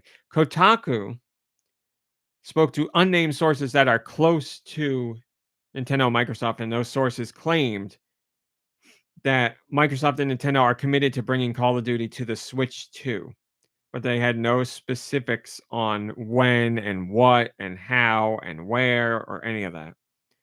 That was followed up by a statement provided to GameSpot that said Activision said they are, quote, committed to getting the franchise on Switch. Both teams are working on it, end quote, meaning Microsoft and Nintendo. Furthermore, Activision said they will, quote, share details when ready, end quote. Well, we're ready, and you should have been ready a long time ago, but you're not ready. Now, what's going on? Here's the thing. We don't know officially what's going on, but there's a few solutions or a few answers as to what is going on. Number one, Microsoft and Nintendo are working on it right now, and they're ironing out the details. Whatever. Like Microsoft and Activision Blizzard and their teams are like, what can we do on the Switch 2? What can we make work? Will this be possible? And maybe those same teams are like, can we still even do anything for the Switch, or is Switch just too far gone as far as technical capabilities that it's not worth our time? I don't know. That could be it. All those discussions could be going on. Now, it could also be a case of it's happening. The games are already ready. Like, they've been worked on for a long time, but Microsoft wants to or Nintendo wants to hold on to the announcement for a Nintendo Direct. Nintendo has done that in the past before, even especially with Microsoft things. Microsoft has brought games to Nintendo to the Switch, and Nintendo has made sure those announcements were held on to for a Nintendo Direct announcement. So that could be the case. Tall Show in the chat right now is saying Nintendo wants Call of Duty announcement in their next Direct. I'm thinking we'll get Warzone first. Yeah, Warzone could be a possibility too. Who knows? So that could be it as well, or there could be, some other mystery going on that we're unsure about. So, who knows? But it would be nice to get something other than we're committed to getting it on Nintendo's platforms. How about why do all the other platforms get to see their announcement and we don't? If it's a Nintendo thing, then whatever, we can be mad at Nintendo. But if it's not, then we have to show our ire elsewhere, aim our ire elsewhere. Endgamer says, I don't expect much from this. Yes, Switch 2 is much more capable, but the problem is it's last gen tech. Once Microsoft drops PS4 and Xbox One support, maybe base PS5 and Xbox Series S, there will go Switch 2 support immediately unless they build a Nintendo version separately instead of trying to scale down and optimize for PS5 and Xbox Series X version to fit on Switch 2. And if they don't bother, the only last avenue will be a cloud version of COD. Well, again, they said 10 years. Every 10 years, they'll support feature parity and all that. So that's a bridge to cross when we get to it. And you're right, that time will come where it may be, the full fat Call of Duty at that time might be too much for the Switch 2 to handle feasibly without considerable cuts needing to be made. And then that will have to be addressed at that time. But we're not at that point yet. We're still waiting for the first one to come to Switch 2. So we'll get to that day and we'll have that discussion at another time. But I acknowledge that you are right and that discussion will have to be had. But speaking of power of the system, power of the Switch 2, a lot of comments. That means lots of anger. Koei Tecmo, one of their developers, is talking about the Switch 2 in terms of power. This person in particular, Koei Tecmo's Takuto Edogawa. They are the producer for Wild Hearts S. Wild Hearts S is coming to the Switch 2 on June 25th. We are 11 days away from that. So this producer is intimately familiar with the Switch 2 as they've been bringing a game to the platform. They've been working on the platform for a while now.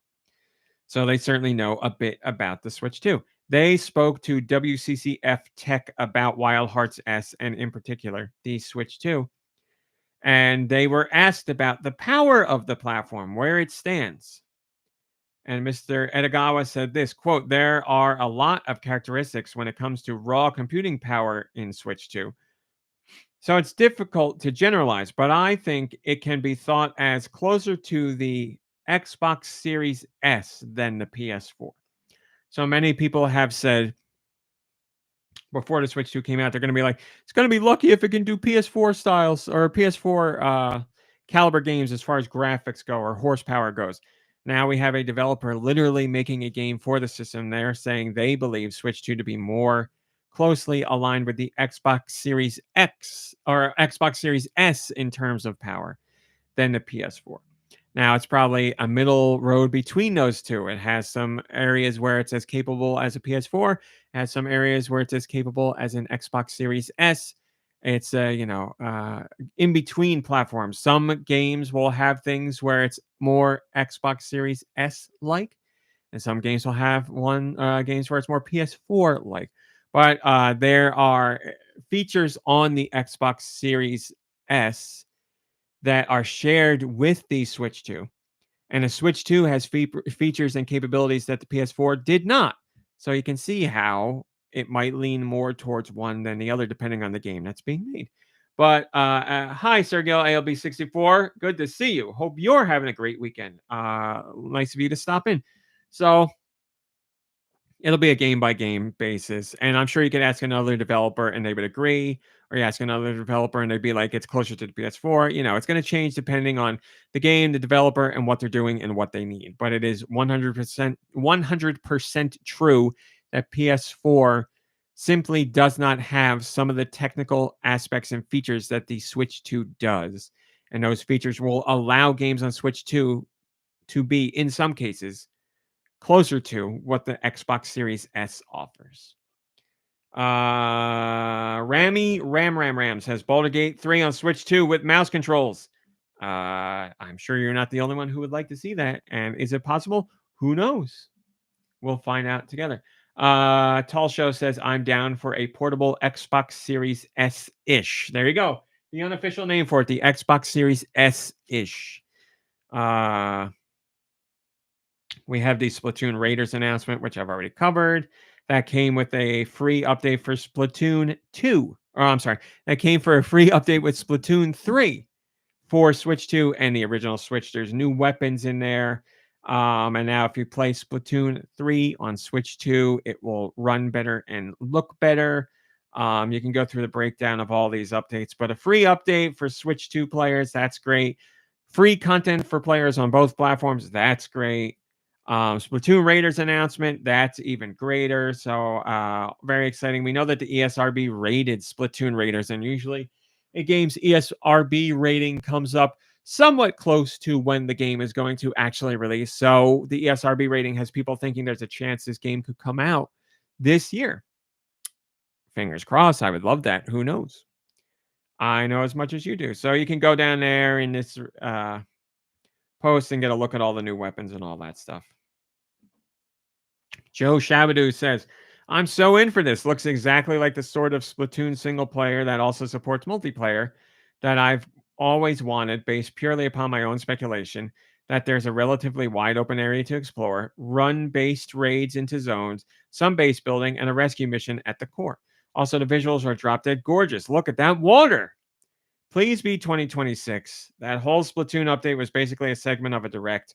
Has me wondering whether they are just going to spread out direct announcements over the week on the Today app. Maybe. We'll find out this coming week if there's more sizable drops like that. Joe Shabadoo wants 2026. I'm a monster. I want 2025. Who's going to be right? I don't know. But all I know is when the game comes out, we both win. We don't need to do that because we did it. That's that, and that's that, and we don't need to do that. Okay. We will do this. So the Switch 2 Nintendo Direct that gave us our real deep look at the system and gave us, look at software and all that stuff. That was an hour-long Direct, and it had lots of exciting things, but it obviously courted some backlash as well. Nintendo is no stranger to backlash and drawing ire from gamers. Nintendo makes decisions that upset people quite often, I would say, as do most companies, but Nintendo seems to take a lot more heat than usual or than the other companies do. Switch 2 had people upset about the price of the system, supposedly upset about the Mario Kart 8 or Mario Kart World price at $80, upset about game key cards, so on and so on. So lots of backlash. Made for if you were online, it made for what looked like rough waters ahead for Nintendo. And we've talked about this many times. You never really know what real world reaction will be versus online reaction. So online reaction, if in the gaming space, was very hot and very vitriolic and very angry, and it looked like Nintendo was going to. Hi, Blood Ocean. Good to see it. It looked like Nintendo was going to be in a tough situation launching a Switch 2 and tough reeling in consumers, but at least in the first week, that appears to be completely the opposite of the truth. But as far as all the online backlash and negativity, that was certainly there. We saw it, whether that was real people or bots or a mix of both, who knows? But it was there. Well, former Nintendo employees Kit Ellis and Krista Yang, as part of the Kit and Krista podcast, talked about backlash that Nintendo receives and how they handle it. And you probably aren't surprised to hear what they say. This comes from one of the most recent episodes of their podcast. I'm going to read a segment of their conversation. Let me take a sip of water. Okay. Kit says, quote, "This isn't about this." I'm not quoting. Stop the quote. End quote. This isn't about this particular situation because Kit and Krista don't work for Nintendo anymore. they're giving insight in what they think is going on behind the scenes at Nintendo, because they were at Nintendo when there was pushback on things, and they saw how Nintendo handled it in the past, so they would imagine this is how things are largely going now. Okay. Kit says, quote, Nintendo made a decision that they were not going to engage on these topics. This is very much in line with what they have always done, which is just sit it out. Nintendo doesn't want to get into an endless cycle of like, you respond, people get mad, you respond again, people get more mad. And it's like, what are we doing? End quote. Krista says, quote, when we were inside the company working on comms team, situations like this would come up all the time. This led to a discussion of like, what should be the response? And I'm telling you, 99.99999% of the time, the strategy is do not engage. Pretend it didn't happen. End quote. Kit says, quote, something about human nature, which is not always a comfortable thing, but it's a true thing, which is if you just wait, most people will not be mad anymore. End quote. And then they go on to say a lot more. But there you go. Nintendo's response is to not respond. And you have seen many, many, many times over the years where we have reached out to Nintendo and other companies or other outlets have reached out to Nintendo for statements on certain topics. And Nintendo more often than not says, we do not comment on rumors or speculation, or we don't have any comment. And that's what they do. And Kit and Krista are certainly right in that, like, Nintendo's approach is don't respond because they don't want to get caught in a loop of, we're sorry, we're doing this because of this. And then people are like, well, why like that? And Nintendo's like, oh, we're sorry about that. Here's why we're doing that to that. And then fans are like, well, why? That makes me even more mad. And it's a never ending cycle. Nintendo has decided, you know what? We're going to push ourselves away from the table. We're going to plug our ears and we're going to be like, everything's fine. And you guys just will get over it. And to be fair, I would say historically that appears to be the case. Yes. Big blow up, supposedly big blow up, what looks like a big blow up. Sorry, I'm doing air quotes, but I have Play-Doh in my hand, so I'm doing like fist air quotes. There's a big blow up, lots of anger online, and historically it looks like that eventually blows over, and then people just buy the game or buy the system or get over whatever their complaint was, and things continue on. And I would imagine there are things that certain gamers were like blood boiling over for a very long time, and now they can't even remember what those things were or why they were upset to begin with. So I would say 99% of the time, yes, that is true, but there are 1% situations where that approach does not play out. But yeah, the track record for Nintendo proves that this seems like the right way to handle these things. And it's not like Nintendo's the only company to do this. There are plenty of companies that handle things this way. You know, it seems like Nintendo is more inclined to respond when it's like, I don't know how to put this, more serious, more important topics. You know, like people upset about price of games. I'm not saying it's not important or serious, but it's not like, you know, like a crisis. There are things where there's like, you know, allegations against people within the company where like there's sexual misconduct or stuff like that. And then Nintendo will put out a statement that like actually has meaning to it and is like a meaningful response. Now, whether you agree or disagree with the response that Nintendo puts out at the time, that's a different subject. But we're talking about just Nintendo actually giving a response in that matter and saying why they take those things seriously. That's where Nintendo is like, okay, this is something we feel like we should really comment on, and we don't want to let it hang out there because we don't want it to be something that just, you know, A, it's probably not going to be something that gets forgotten. And B, we don't want to be looked at as a company where we're like, it's just a little bit of sexual misconduct. We're going to pretend like that didn't happen and not say anything about it. Very different than like, this game's $80. So again, if you're angry about the price of a game, that's fine. But I can understand Nintendo's approach of we're going to stay quiet on this one.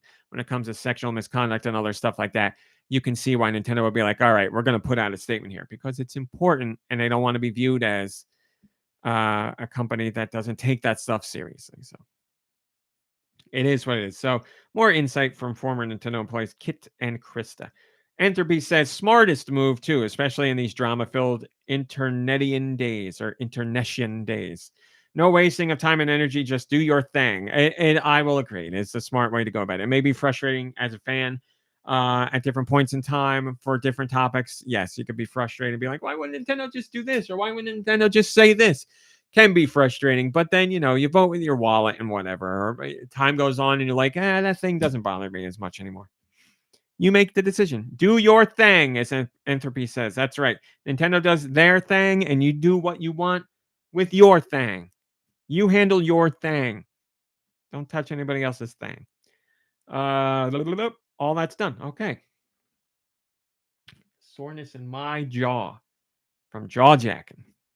Woo!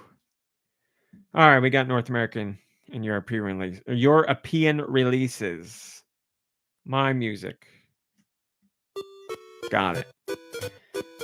Here's what came out in North America for the week of June 12th. By the way, happy belated birthday to Do Michaels and Nintendo, who shared the same birthday. I'm sure GoNintendo Podcast historians knew that already, but Nintendo and Do Michaels have the same birthday. June 12th. Do is very upset because he says he got it first and Nintendo stole it from him, which is true. But happy belated birthday to both of them. I did wish them timely birthdays on the actual date. But there you go. All right, sweet releases. North America. What do we got? Arcade Archives Ridge Racer. It's Ridge Racer. Battle Train. Bubble Wizard 3 Saga. Bugdasu. Can't Sleep. Meditation. Deep Rest and Relaxation. Cat Cosmic Puzzle. Clash of Weirdos. Card Carnage. Cocktail and Bartender Guide. Date Everything. That's a big title from Team 17. Comes out the 17th, where you can literally date everything. Digging a Hole Gold Fever. The PC 9801 version of Revival Xanadu Easy. Fairy Whale. The Gex Trilogy comes out June 16th. Yeah, that's for all you Dana Gould fans out there. Gunma's Ambition. You and Me Are Gunma. Ryway. Second National Census Edition. Title rolls off the tongue. Higgs Boson Puzzle Collection. Well, that's interesting. Hollow Live Treasure Mountain Mega Pack. Hollow Parade Deluxe Edition. Instance. That looks like a cool game. That's INSTANTS. Kingdom Rush Vengeance. Labia. Boy, could I say it any worse? Let's do Labby Band. That's what it is, not Labia Band. Leftovers KO. Legendary Hoplite. Lost in Random The Eternal Die. Make It Sushi. Mastering Metaphors. Nightshade Mysteries Eternal Moon Collector's Edition. No Sun to Worship. SUN. Out of Sight. Prison Alone. Puff Up. Refresh. It's re:fresh. The colon, the symbol. Rooftops and Alleys, the parkour game. Shipwrecked Raft Survival. Squeak Ross, Home Squeak Home. Street Vendor Simulator. Tetris Escape 2. The Lost Dino Survival Expedition. The Paper Time Travelers. Y Village, The Visitors. Zoomerge. And then specifically on Switch 2. The Fantasy Life I, The Girl Who Steals Time. Nintendo Switch 2 edition. So if you have a Switch 2, you got Fantasy Life I, you can, I think it's a small fee to get the upgrade for Switch 2. Wow, perfectly timed for the music. That's great. Thank you, Blood Ocean, for that GIF. Appropriate for my stuff. Oh, yeah. What are you doing here? Sorry, I should have faded that out. There you go. Much more pleasing. Nico Geruni says, so many umami releases. What a meal. Time for a sweet European dessert. And again, I'm so sorry. Nikki Hill is not here. He's on assignment filming the next great reality show for you to consume. But Josh, if you'd please. What are the next European masterpieces? Let's find out with Nikki's sweet releases. Thank you so much, Josh. Europe. The Year of Our Lord 2025. Sweet releases. June 12th. In Europe. Year of Our Lord. What do we got? 9-in-1 Sports Games Mega Collection. Bubble Wizard 3 Saga. Cat Cosmic Puzzle. Clash of Weirdos. Card Carnage. Duck Life 9 The Flock. Higgs Boson Puzzle Collection. Ink Venture. Instance. Kingdom Rush Vengeance. Korean Drone Flying Tour. Nam Han River. Man, that tour is all over the place. Labby Band. Legendary Hoplite, Luminaria Dark Echoes, Make It Sushi, Masters Pool, Ping Pong Up, Puff Up, Refresh, Schedule 1 Mafia Empire. That is not an actual Schedule 1 game. It's a e-slop ripoff. Do not fall for it. Street Vendor Simulator, The Guardians of the Secret Garden, There's No Dragons, Top Driver, and finally, Virtual Girl at World's End. Nico Darunia says the sweetest time of the week. Well, I can't do it like Nikki Hill can. Not even close. But there are the releases, and I hope you found them to be at least somewhat sweet. We miss you, Nikki Hill. We speak your name. We miss you, Do. We speak your name. We miss you, Mom Brain. We speak your name. Will they be here next week? Who the hell knows? I didn't think they weren't going to be here this week. But I'm here because I have no life. And Josh is here. Josh will always be here. Shut up. I don't care. Thank you, Josh. And George will always be here. I'm always online for the GoNintendo Podcast. Thank you very much, George. Okay. Oy, oy, oy. Let me stretch a little bit. It's one of those, like, let me see. It's a rainy day here in old NJ, and it's not hot, but it's like muggy, humid. Ugh. Wasn't like very heavily raining. It's just a gross day. Like, it's like, muggy. Don't like it. Don't like it. Don't care for it. All right. What did we play? What did you play this week? RMC. Oh, great gifts of Nikki Hill here. I like this. Let me go. Very nice, Blood Ocean. I had to scroll up to see. What did I play? Let me tell you. Oh, I played Fortnite. I already told you about it. But I can talk a little more about it. It's the new chapter, and there's new weapons. It's superhero themed. There's gloves that let you shoot out like birds at people. And there's boom bass or bass boom gloves. They shoot out sound waves, and the waves have they're a sound wave. So you hear like a song playing when you shoot them out. It's a lot of fun. And they like knock back cars or knock down buildings. They send players flying. You can shoot them at the ground to bounce up in the air. They're a lot of fun. It's a really cool traversal option. Did I open the suitcase of patience? Oh no, not yet. Yes, I was like, why does that ring a bell? I've heard about the suitcase of patience in Fortnite, but I have not opened it. Man, I meant to do it the other day and I completely forgot. That's funny. I got to go there and do that. I'll probably play tonight. So I like that. There's a new DMR. Now, the DMR has been one of my favorite guns in Fortnite over the last few seasons, but they do different versions of it. I feel like this version of the DMR requires you to be like pinpoint accurate with your shots. I'm really having a tough time with it. I don't know if I need like a bigger reticle or I don't know what it is, but I'm not the only one feeling like that. I've been talking about it with my family. And they also feel the DMR is very unforgiving. So I'm wrestling my way through that situation. I'm wrestling with that situation, and I'm getting a little better. I have to take more patience and be more careful with my shots. It's a shame because I loved the DMR so much, and this is, I don't want to say it's a bummer upgrade of the DMR, a bummer update of the DMR, but it's not my favorite version of the DMR. It's a little tough. Drake says the suitcase of patience takes 10 minutes and it's not worth it. Well, if it's 10 minutes where I'm not getting shot, hopefully, then I'll take it. So yeah, the DMR is giving me a little bit of trouble, but there's the Spire rifle, which has a clip of 50 bullets, and that sucker shoots at a fairly rapid pace. Really like that gun.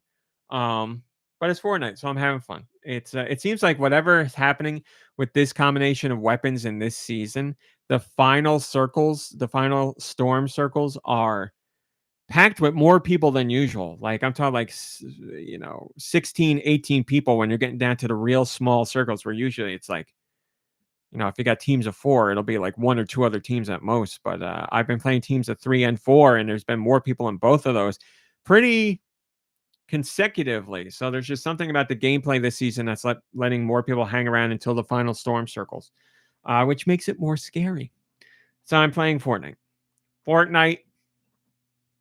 I also played Switch 2 Welcome Tour.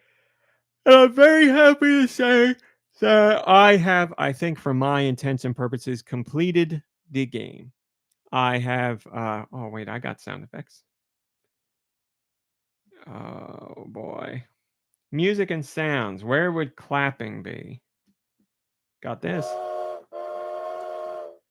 What have we got here? Sonic, Star Wars, Zelda. Game show? No. Well, anyway, I've done all of the trivia things that you do. So I've answered all those and cleared all those. Uh I've gotten, or I did all the mini games. Like I opened all of them up and at least played all of them. I've gotten all the stamps that you can get. I made it to the final section of like the game, like where you go like under the Switch 2 to see like the inner workings, and I've done all of that. So I think I've done everything. Maybe you find like lost and found objects in the game. I don't know if I found all of those, but I could go in and snoop through those again. Um but for all intents and purposes, I think I have seen everything there is to see, or the vast majority of what there is to see and do in Switch 2 Welcome Tour. I got way more out of that game than I thought I was going to. It took much longer than I anticipated it would. And I don't mean it as a bad thing. Like, let's take out the fact that many people, myself included, don't think this should be a paid game. We think it should be a pack in. Ignore all that. Let's just say this game just came out in its own vacuum. You get a lot of stuff for $10. It's a great value for $10 because you really are getting a lot. And if you're curious to learn more about the Switch 2 in general, holy crap. Nintendo goes into great detail telling you how they built the Switch 2 and what they did and all like the trials and tribulations and the research that had to go into it. I'm not an idiot. I know all this stuff takes hard work and years of development and lots of problem solving, but this gave me such a deeper appreciation for anyone making anything in the gaming space and, electronic in general.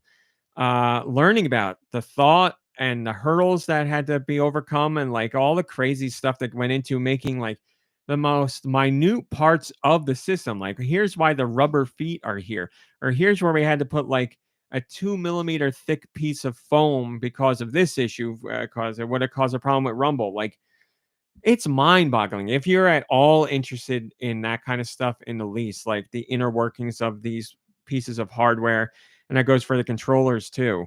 Nintendo really painstakingly detailed all of it, and they do it in what I thought was an interesting and fun way. I was never like, "Oh my god, come on, let's go."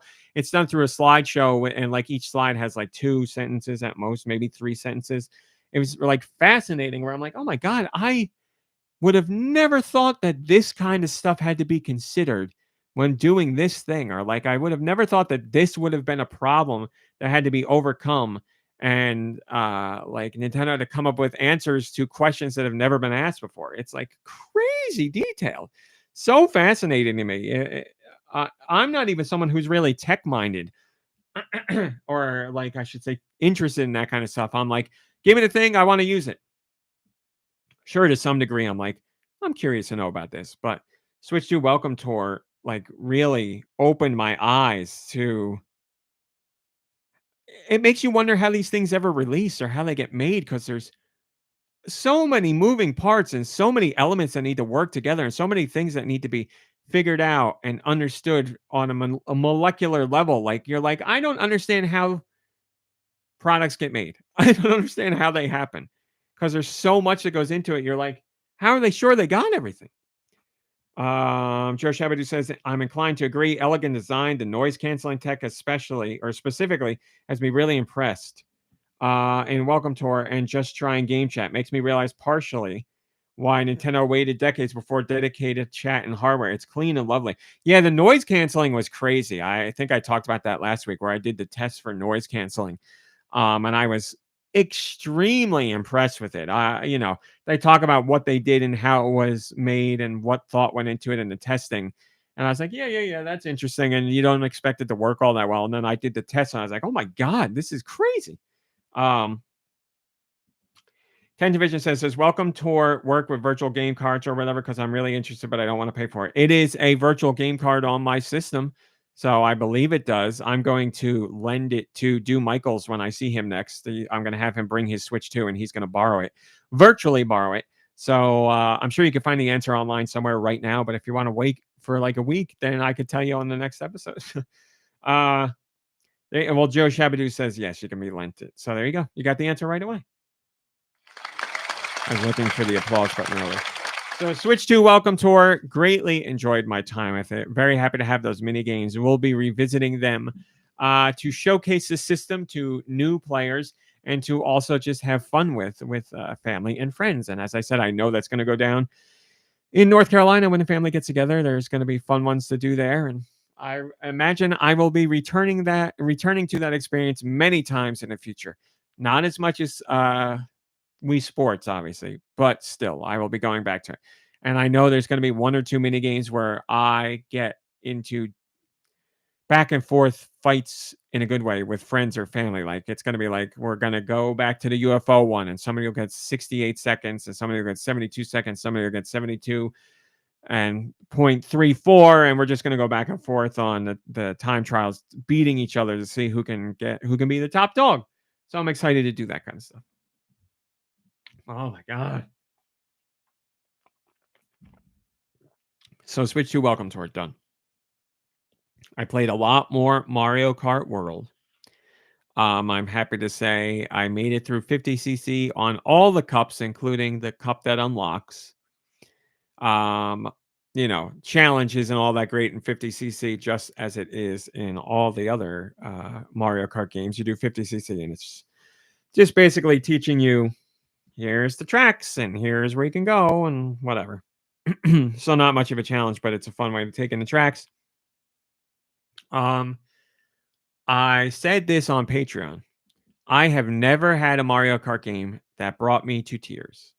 Mario Kart World multiple times has brought me to tears from the sense of scale, from the music, from the track design, through the set pieces. Like there have been multiple instances where I just am overwhelmed by what I'm seeing on screen or hearing and seeing, and I just can't get over it. It's like beautiful in every sense of the word. So many times where just like everything came together where I was like, look at this. Like it really does feel like the next evolution for Nintendo. You're like, I've always thought of Nintendo as a top tier gaming company and they've pulled off some amazing things.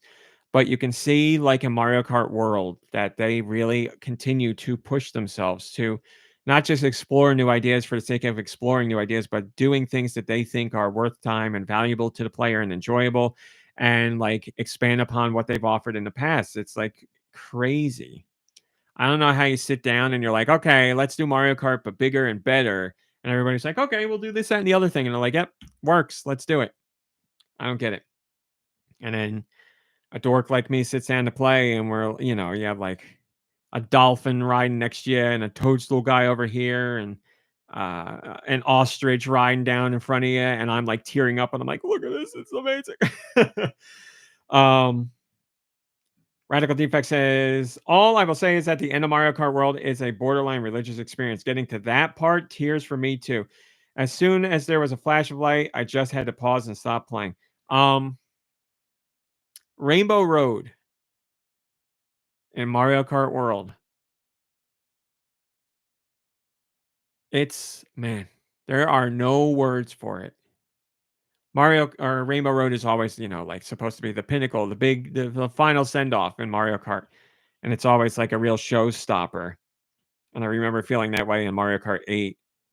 But man, in Mario Kart World, Rainbow Road is like a celebration of all of Mario Kart and gaming in general. And it's jam packed with so many moments where you're like jaw dropped, just mouth agape, like again, tears in my eyes, or I'm like, how is this even happening? How is this real?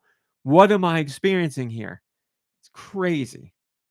It's a crazy track. What a cap off to that set of cups. Salamasterling says, "Do Michaels has the Switch too?" He does. He must be a real gamer. He is.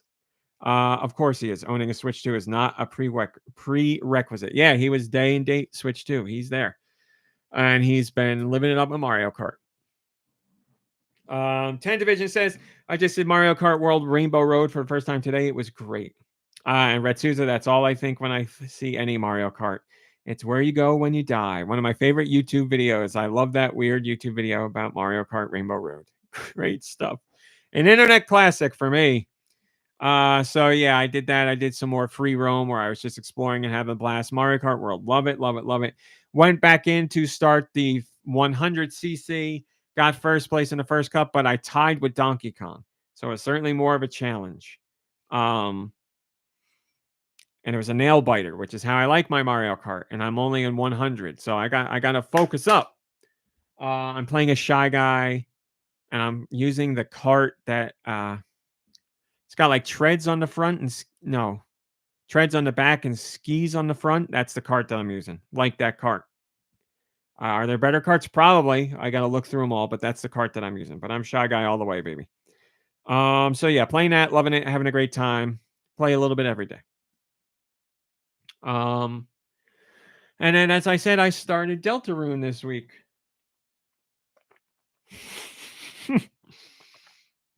Another great gift, Sol Messerling, of Captain Lou Albano as Mario telling people, don't do drugs, kids, because if you do, you go to hell before you die. Playing Deltarune. Don't want to spoil because it's so heavy into story stuff where I don't want to ruin it. But that Toby Fox, man, he's something else. He's a talented developer. I don't know how he does what he does. I don't know how he thinks in the way that he does. I don't get it, but that guy is something special in terms of development. And he cooks up some amazing games. They're fun to play. They give you new ways to play in which I've never experienced. They have killer soundtracks. They have deep lore. They have fascinating stories. They have great dialogue. They have very funny moments. It's an all-in package. And as I said earlier, and I really want to talk about it more in detail, but I won't yet. Chapter 3 is something special. It's doing something that makes you look at video games in a really reflective, nostalgic, interesting way, and I can't get enough of it. And there's so many mysteries and secrets going on that I've already want to dive back into the chapter and restart it once I'm finished to see if I could do something different. It's fascinating to me. There's some really fun, interesting, unique puzzles in ways that I haven't seen done before.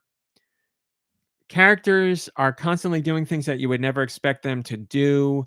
And I don't mean for this story, I mean in a game. It's just very interesting to me to get a game that, by all accounts, has a very retro presentation from a graphic standpoint, but it's doing things that I haven't even seen modern games do in terms of how characters act or interact or react, or like gameplay scenarios that just haven't happened anywhere else.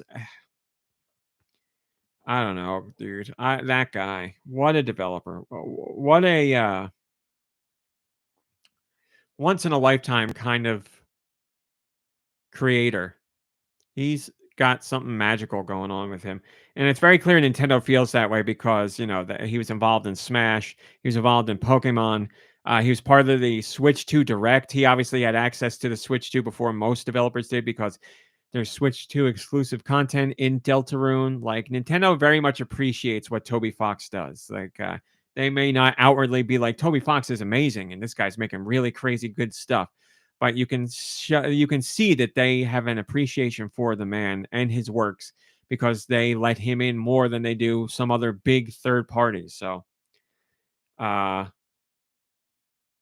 he deserves it. I think he deserves it. So that's what I played this week. And that's that. He's so cool, Tall Show says. That's right. He's so cool. Get out of this. Get out of this. We got questions. Send your questions to goninpod@gmail.com. Where? goninpod@gmail.com. Maybe I will. They can be about Nintendo video games in general or whatever the hell you want. Autumnal Blake sent in this question this week, by the way. So we are out of regular questions. And if this happens again, I'm just going to call off regular questions because most of the people go to Patreon questions. And we've been doing questions since the beginning of the show. People don't have questions. I get it. The amount of people that listen versus the amount of people that interact, that's true for everything. I totally understand it. You're always like, everybody sends in stuff. I don't need to do it. You're right. You don't. But I don't want to keep hounding people for regular questions. So if it dries up, it dries up. And if another one pops up, we'll do another one. But this is the last one of regular questions for now. And I know people are frustrated because I had thousands upon thousands of questions waiting for me in the old email address, but it got taken over by spam and ruined. So I apologize for those lost questions. But Autumnal Blake says, which of you are readers? What do you use as a bookmark? I'm currently using a ticket for the funicular in Naples. Mom Brain is a big reader and has always been. Nikki Hill also reads. He would probably say, I don't read much and I got a list of books that I don't read. And blah, blah, blah. But he reads and has read and has been a reader for a long time. Dew Michaels is also a reader and has read for a long time. He's read multiple books, and I know he really likes Lord of the Rings, obviously, and Wheel of Time, but he's read like a whole wide range of things. Regular reader, member of his local library. But I would say Mom Brain is the queen of reading on this podcast. And then I read comic books and manga, but last year's New Year's resolution was become a regular traditional reader, and that I've done. So I have a list of books I would like to read. And there have been books that I've read that I've liked and some that I haven't, but I finally flipped the switch from being a non-reader of traditional books to being a reader. As I've said before, being in school killed my interest in reading because you were forced to read things that I didn't want to read. And it's just so strange to me to be like, here's this leisure activity. We will pick what you have to read, whether you like it or not. And that just ruined it for me. And it took decades for me to get to a point where I could go back to books and try things on my own. So that's what I've done. And now I will say I'm a light reader. I'm more often watching things or playing things or listening to things, but I will read when I have the energy at night before I go to bed. I'll bring it up on my phone, my Kindle app, and read there. So I'm not using a bookmark because the app does it for me. Mom Brain has a whole bunch of different bookmarks, ones that she made on her own or ones she bought at the store, and they're about, like women and patriarchy and cats and all that stuff. And then as far as Nikki Hill and Dew go, I don't know what they use for bookmarks. But if they hear this podcast and remember the question for next week, then maybe I'll get your answer. We also have a Patreon question. GoNintendo Podcast Discord. Did you know that you can join the GoNintendo Patreon for $1? For $1, just $1 gets you in, and you lovely people ask questions there. Whenever I put out the call there, questions flood in. We still got so many more from last time, which was about like 5 months ago. So great on you guys. Thank you so much. Guy Bones has this week's question. And Guy Bones says this. The Switch was Iwata's baby, and it grew to great success. But now that a more corporate type is leading the way, it seems at the moment they're going to have another go with the same idea Switch 2. Is there any worry in your mind that Nintendo will slowly get less creative and quirky and risky as the industry gets more corporate and profits based? Thank you for the question, Guy Bones.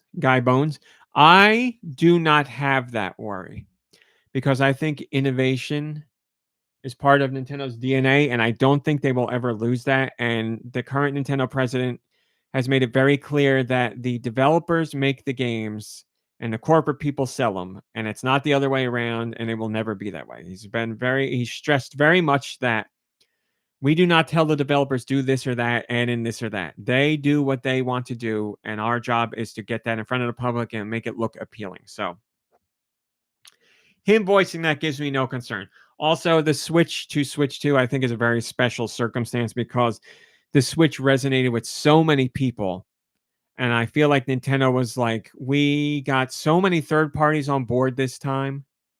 And this idea of a hybrid has resonated with so many people that it would be a shame to move on just for the sake of moving on when we could run it back and we still have so many ideas we want to do that we can do, and we can still add in some new things here and make it work.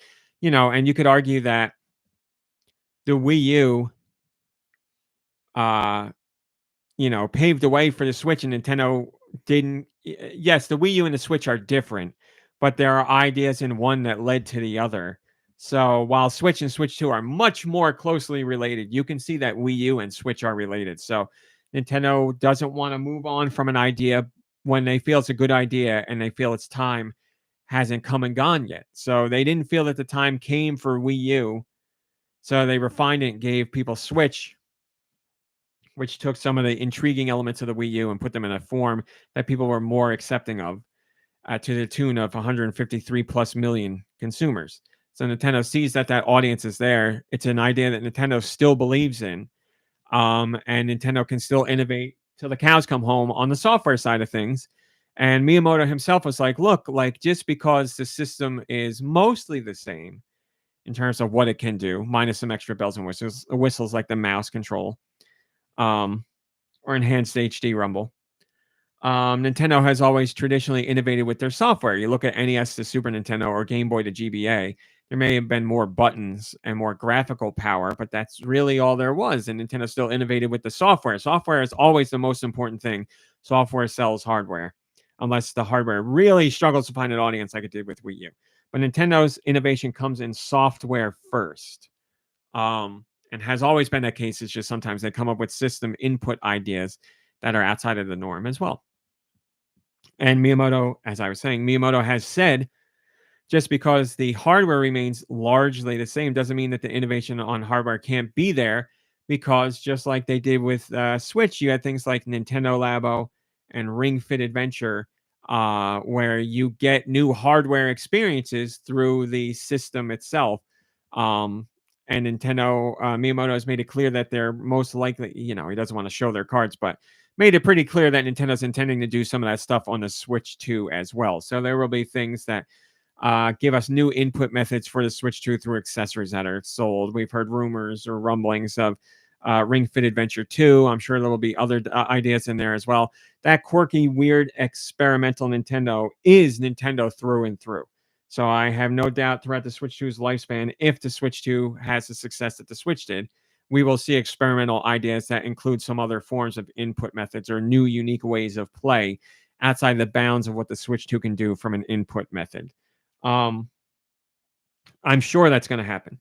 So my worry would be if we ever got to a time where I feel like Nintendo wasn't innovating with their software, where I was like, oh, this feels like the same thing over again, or this feels like we've done this before. Even when Nintendo does sequels like Galaxy 1 to Galaxy 2, you are getting so many new ideas within Galaxy 2 that weren't done in Galaxy 1, where I was like, yeah, I understand why this is a whole new game, because there's so many new ideas here and so many new ways to play and explore, and so many new platforming setups and everything. Like, Nintendo does that with all of their sequels. There's always a degree of innovation that makes you feel like, or at least I will say it makes me feel like there's a reason for that to exist. This isn't just a paint by number sequel out, done.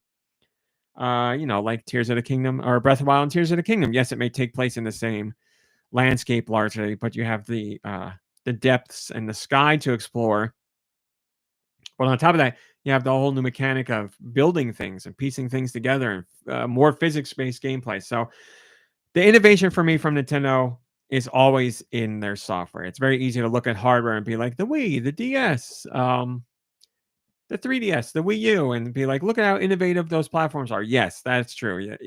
100% true. But the real innovation comes from the software and how that software is made and what that software gives us, in my opinion. So I am not of that worry. I would be I have no worry at all. I would be much, much, much more, or I should say, I would be very worried if on the software side of things, Nintendo fell off, which I don't feel like they ever have. I feel like they've only gotten better. And I'm feeling that right now on Switch too, especially with Mario Kart World. So I feel totally fine. I'm not worried. I will agree that their current president is more corporate than Iwata certainly was, without a doubt. That's not a good thing or a bad thing. It's a thing. It could become a good thing or a bad thing. Well, I'd say it's good right now because it's going well for Nintendo. It could become a bad thing if the software mentality shifts, where the higher up corporates are like, you got to make a game that does this and looks like this, then I'd be like, this guy's got to go.